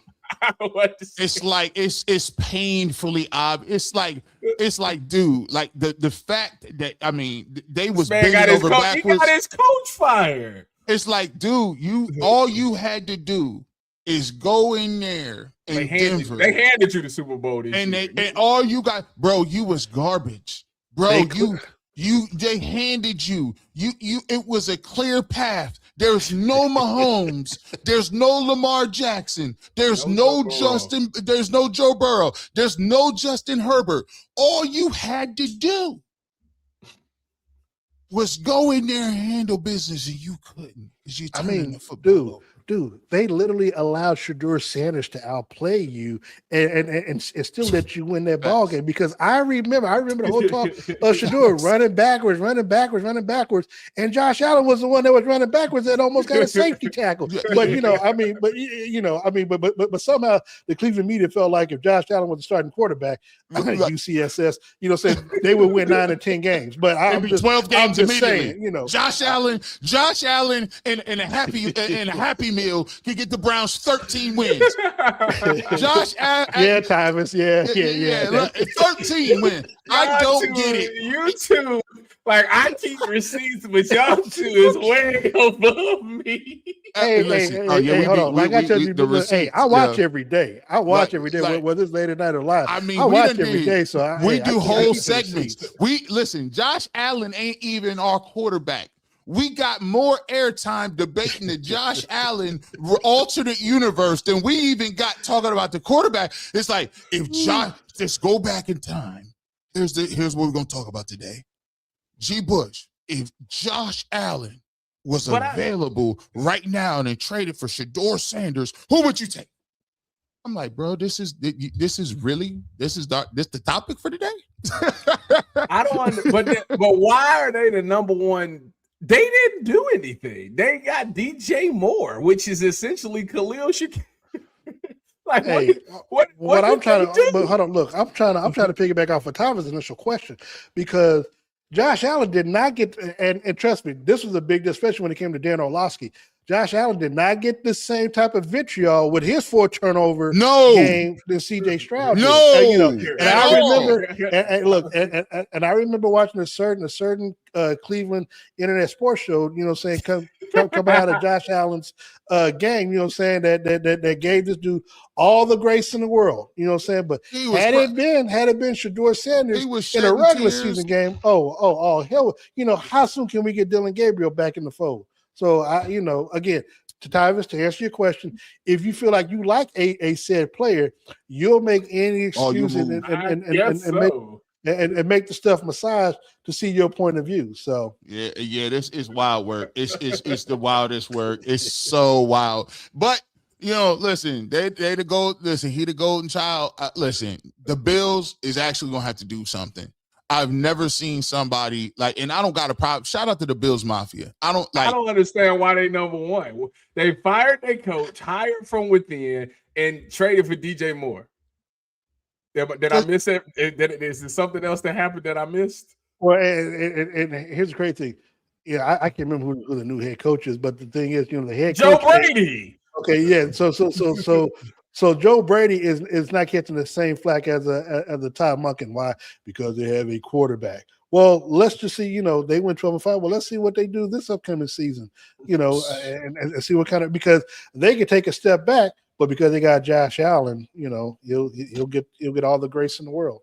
Man, I don't get it. I don't understand. Matter of fact, I don't get it so much. We got to go to Super Chats. Maybe y'all tell me what we're doing. I'm tired of talking about it. Let's get to it. Where was we left at? Oh, this was funny. Let me see. The sideline smoke unfiltered. That's the T-Move Tyvis right there. Shout out. Matter of fact, let's get back to the T-Move Tyvis one time again. Yeah. If you want to become a member, we coming up in August with T-Move Tyvis and myself, G. Bush. We're going to be doing film reviews. If you want to know what's going on in the field, make sure you hit that QR code. You can become a member. You get a free T-shirt. You get membership priority in terms of live stream comments. You see them at the bottom of the screen. Exclusive member content, early access to our videos and episodes, and behind the scenes access to my everyday life. Also, you can hit the QR code on the left and you can subscribe. It's totally free. You can hit us up and make sure you hit the like button. Let's get to this and we can let's see where we at. Where was that? Make sure I make sure we get everybody, right? This segment on Get Up is basically bullying. Shedeur is the algorithm. Everybody eats off of them. That's actually facts. I don't know what they be doing. They be just throwing stuff out there. Miss Bell 70 says that they never had goalposts for nephew, none to move. Selmo Fudd, what up, Selmo? When it comes to media, after what they did to Kaepernick, they've been cutthroat and dirty. I don't trust them. Independent media got them brothers covered. They will be okay. Darren, we speaking about the Ryan Clark situation. It's just, what is one of them things where it's like, at the end of the day, he kind of saw the writing on the wall, but at the end of the day, like you still have to always hedge your bet. You gotta have something else, and grateful for that. He has the pivot. It's funny you said it because I texted him after all the news went down and told him, it is a blessing that he still got the Netflix deal with Inside the NFL and the Pivot and stuff like that, where he still has other avenues and still revenue streaming. Of course, he's still going to get paid by ESPN, but I'm glad that he's still, he has a place to land his feet at. But I get why they ended up doing what they're doing, because it was somebody from ESPN that leaked the information to Outkick, saying about Ryan Clark getting fired. And but Ryan took the high road, being graceful, being showing them grace. But he probably did better than I would have. So hold on, wow. So this is crazy for somebody that they don't know you in Kansas City. You actually have Ryan Clark's number. Well, that's so crazy, Darren. You've come a long way. That's I know, man. I know, man. These cats, how these cats, who is this little guy, man? This little guy in Kansas City, man. Little dude in Kansas City, man. You sure got to roll. You know everybody. You know what I'm saying? Commissioner press conference on national TV. I don't know. You got the ex Roger Goodell question? This is crazy work.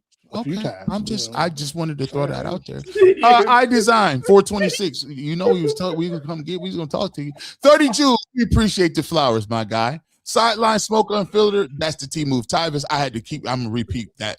CLB 33, 1,000 Jewels with the loot box. Thank you so much. Vibe this. Thank you so much for being a member for 5 months. G Bush, you should do a YouTube training so that new media channels can grow and slow the learning curve. I need my shirt. Hit us up at fifthdimensionmedia1@gmail.com. Send us what your address is. Let's cook. fifthdimensionmedia1@gmail.com. My man, Uncle Alert, 400, Uncle Kai, we appreciate you. 440 jewels. We appreciate you. Rod George, 440 jewels. Shout out to Santana. 600 jewels from Nicole B869. What's up, Nicole? We appreciate you as always being in the chat. Bianca, who got Rex Ryan Twitter account suspended? I don't know. Did somebody get his Twitter account suspended? I had nothing to do with it. I don't play the Twitter block games. I don't look. I always tell people, you ain't never gonna. I ain't blocking nobody. You gonna have to always see me. You gonna have to see me do good. David Walker, morning guys. Historically, the lighter hue has always found ways to ridicule us based on our climate. They feel endowed to voice their insecurities and blame us for them. A new motto, hashtag show your work. Absolutely. We pull up every single day. We're going to show y'all. We're going to show our work. Put that work in. See you, Auntie NJ says, we need more solutions to what they're doing. The more solutions is link up. You got to be link up. Everybody link up, bring people on, share love, spread love, and give a platform to people to highlight, they contributions. Look, I'm blessed enough to know guys across the country like Darren, who's done it for years and still has a voice in the NFL. They give me a perspective. I'm lucky to know Tyvis, right? So my thing is, Dame Dash said one thing. He always did say something. He said, if I got 10 friends and each of us is a millionaire, if one person get canceled and go down to zero, all it takes is 100,000 from the 9 friends to make him a millionaire again. And it won't even hurt you like that.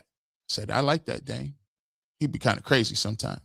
But no, I can't give you, if Tyvis needed like 50, I can give him 50, but he can't, I can't do 100,000. Like the way my checking savings, Darren, I can't do 100,000, but I can help. I could put something on some groceries. So, but 100, I get what you're saying though, Dane, 100,000, you know what I'm saying?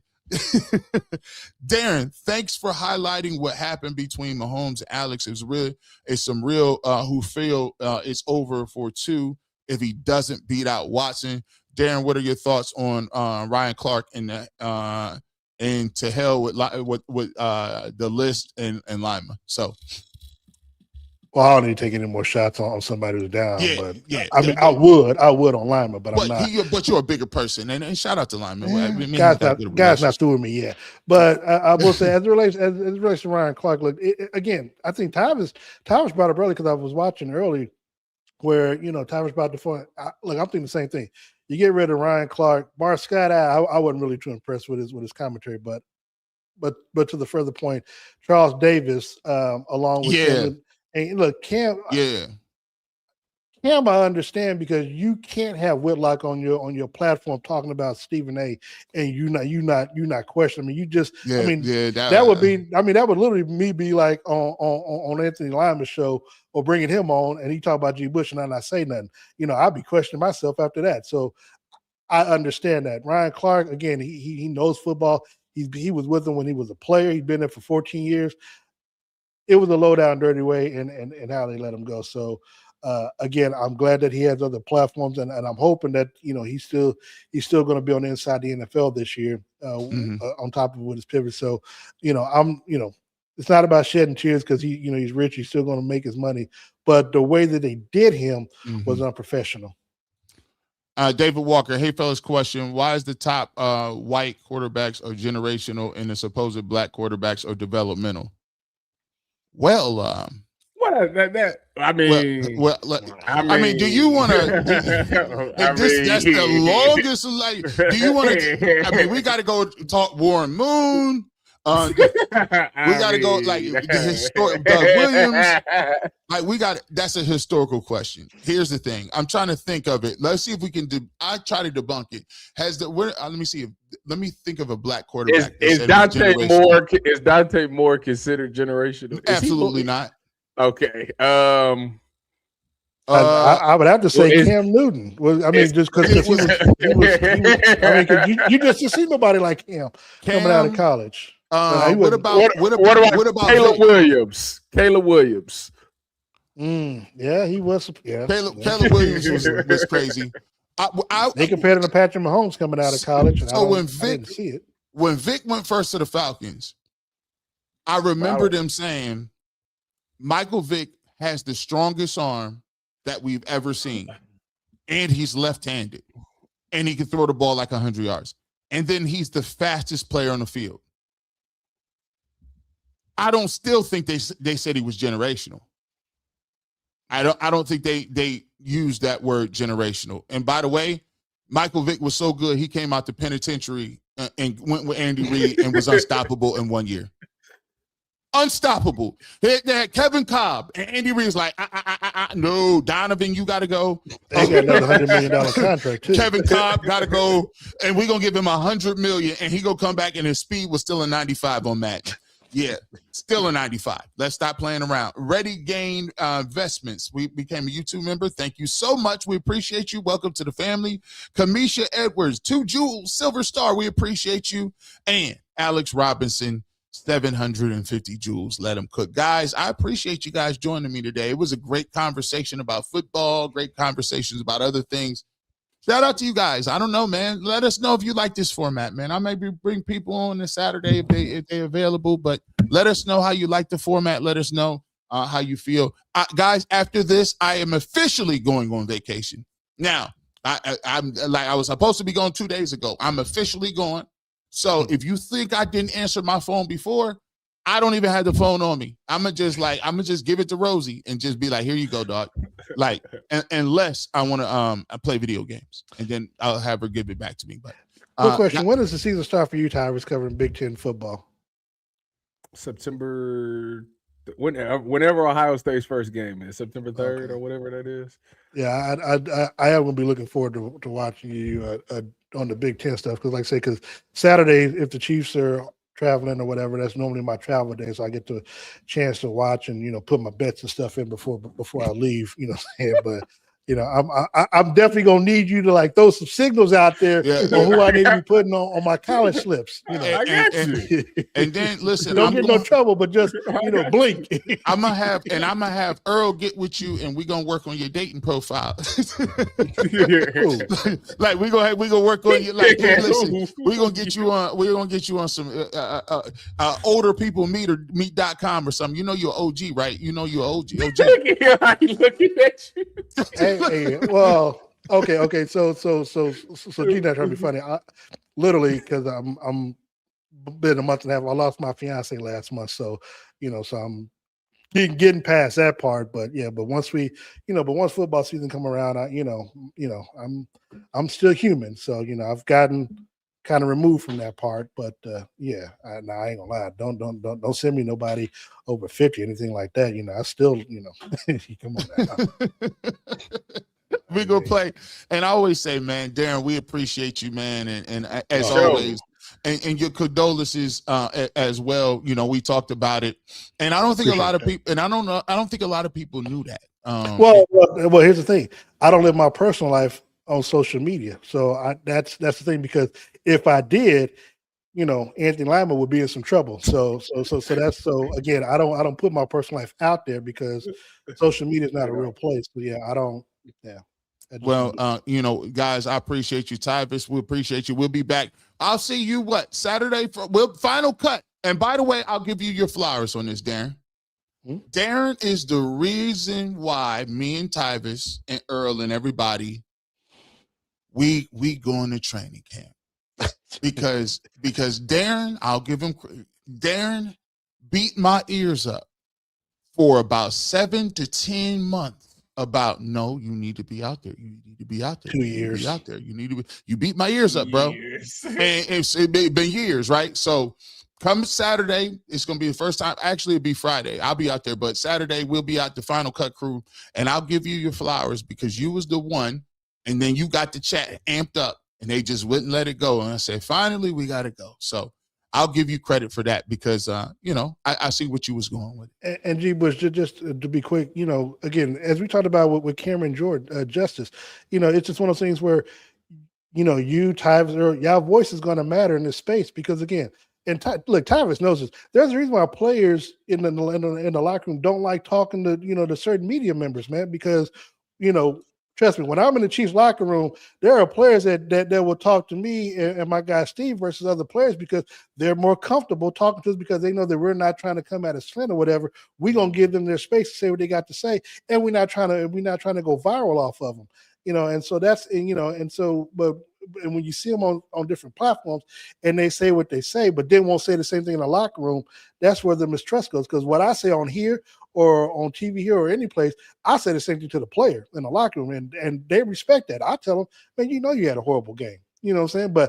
But we can talk about that, and I don't have to put that on camera. I don't have to embarrass them on camera because there's no need to. They know they played a bad game, so I just talk to them about what happened what happened in the game, what they saw, what they can do to get better, and they say what they say, and I don't edit nothing out, and go on about our business. So things like that, respect what you do. Listen, listen, guys. I'll throw this one out here. D-Skull says, finally, the barbershop is one of the best examples of how the value of independent media helping the community get the real on what's happening. Thank you, gentlemen. Thank you guys for pulling up on us. We appreciate you. Shout out to Darren. Shout out to my man, Tyvis Powell. And shout out to the chat. Shout out to Earl on 92.3 The Fan. I'm going to be gone for a little bit, but y'all keep it up. We're going to keep it cooking. With that being said, you never know when we might show up radio, television, internet, but you want the fresh cut on sports, culture, or music. You know what we do. Have a good rest of your day. And only because Darren is here, we'll say go Chiefs until they play us. And always go Browns. Peace.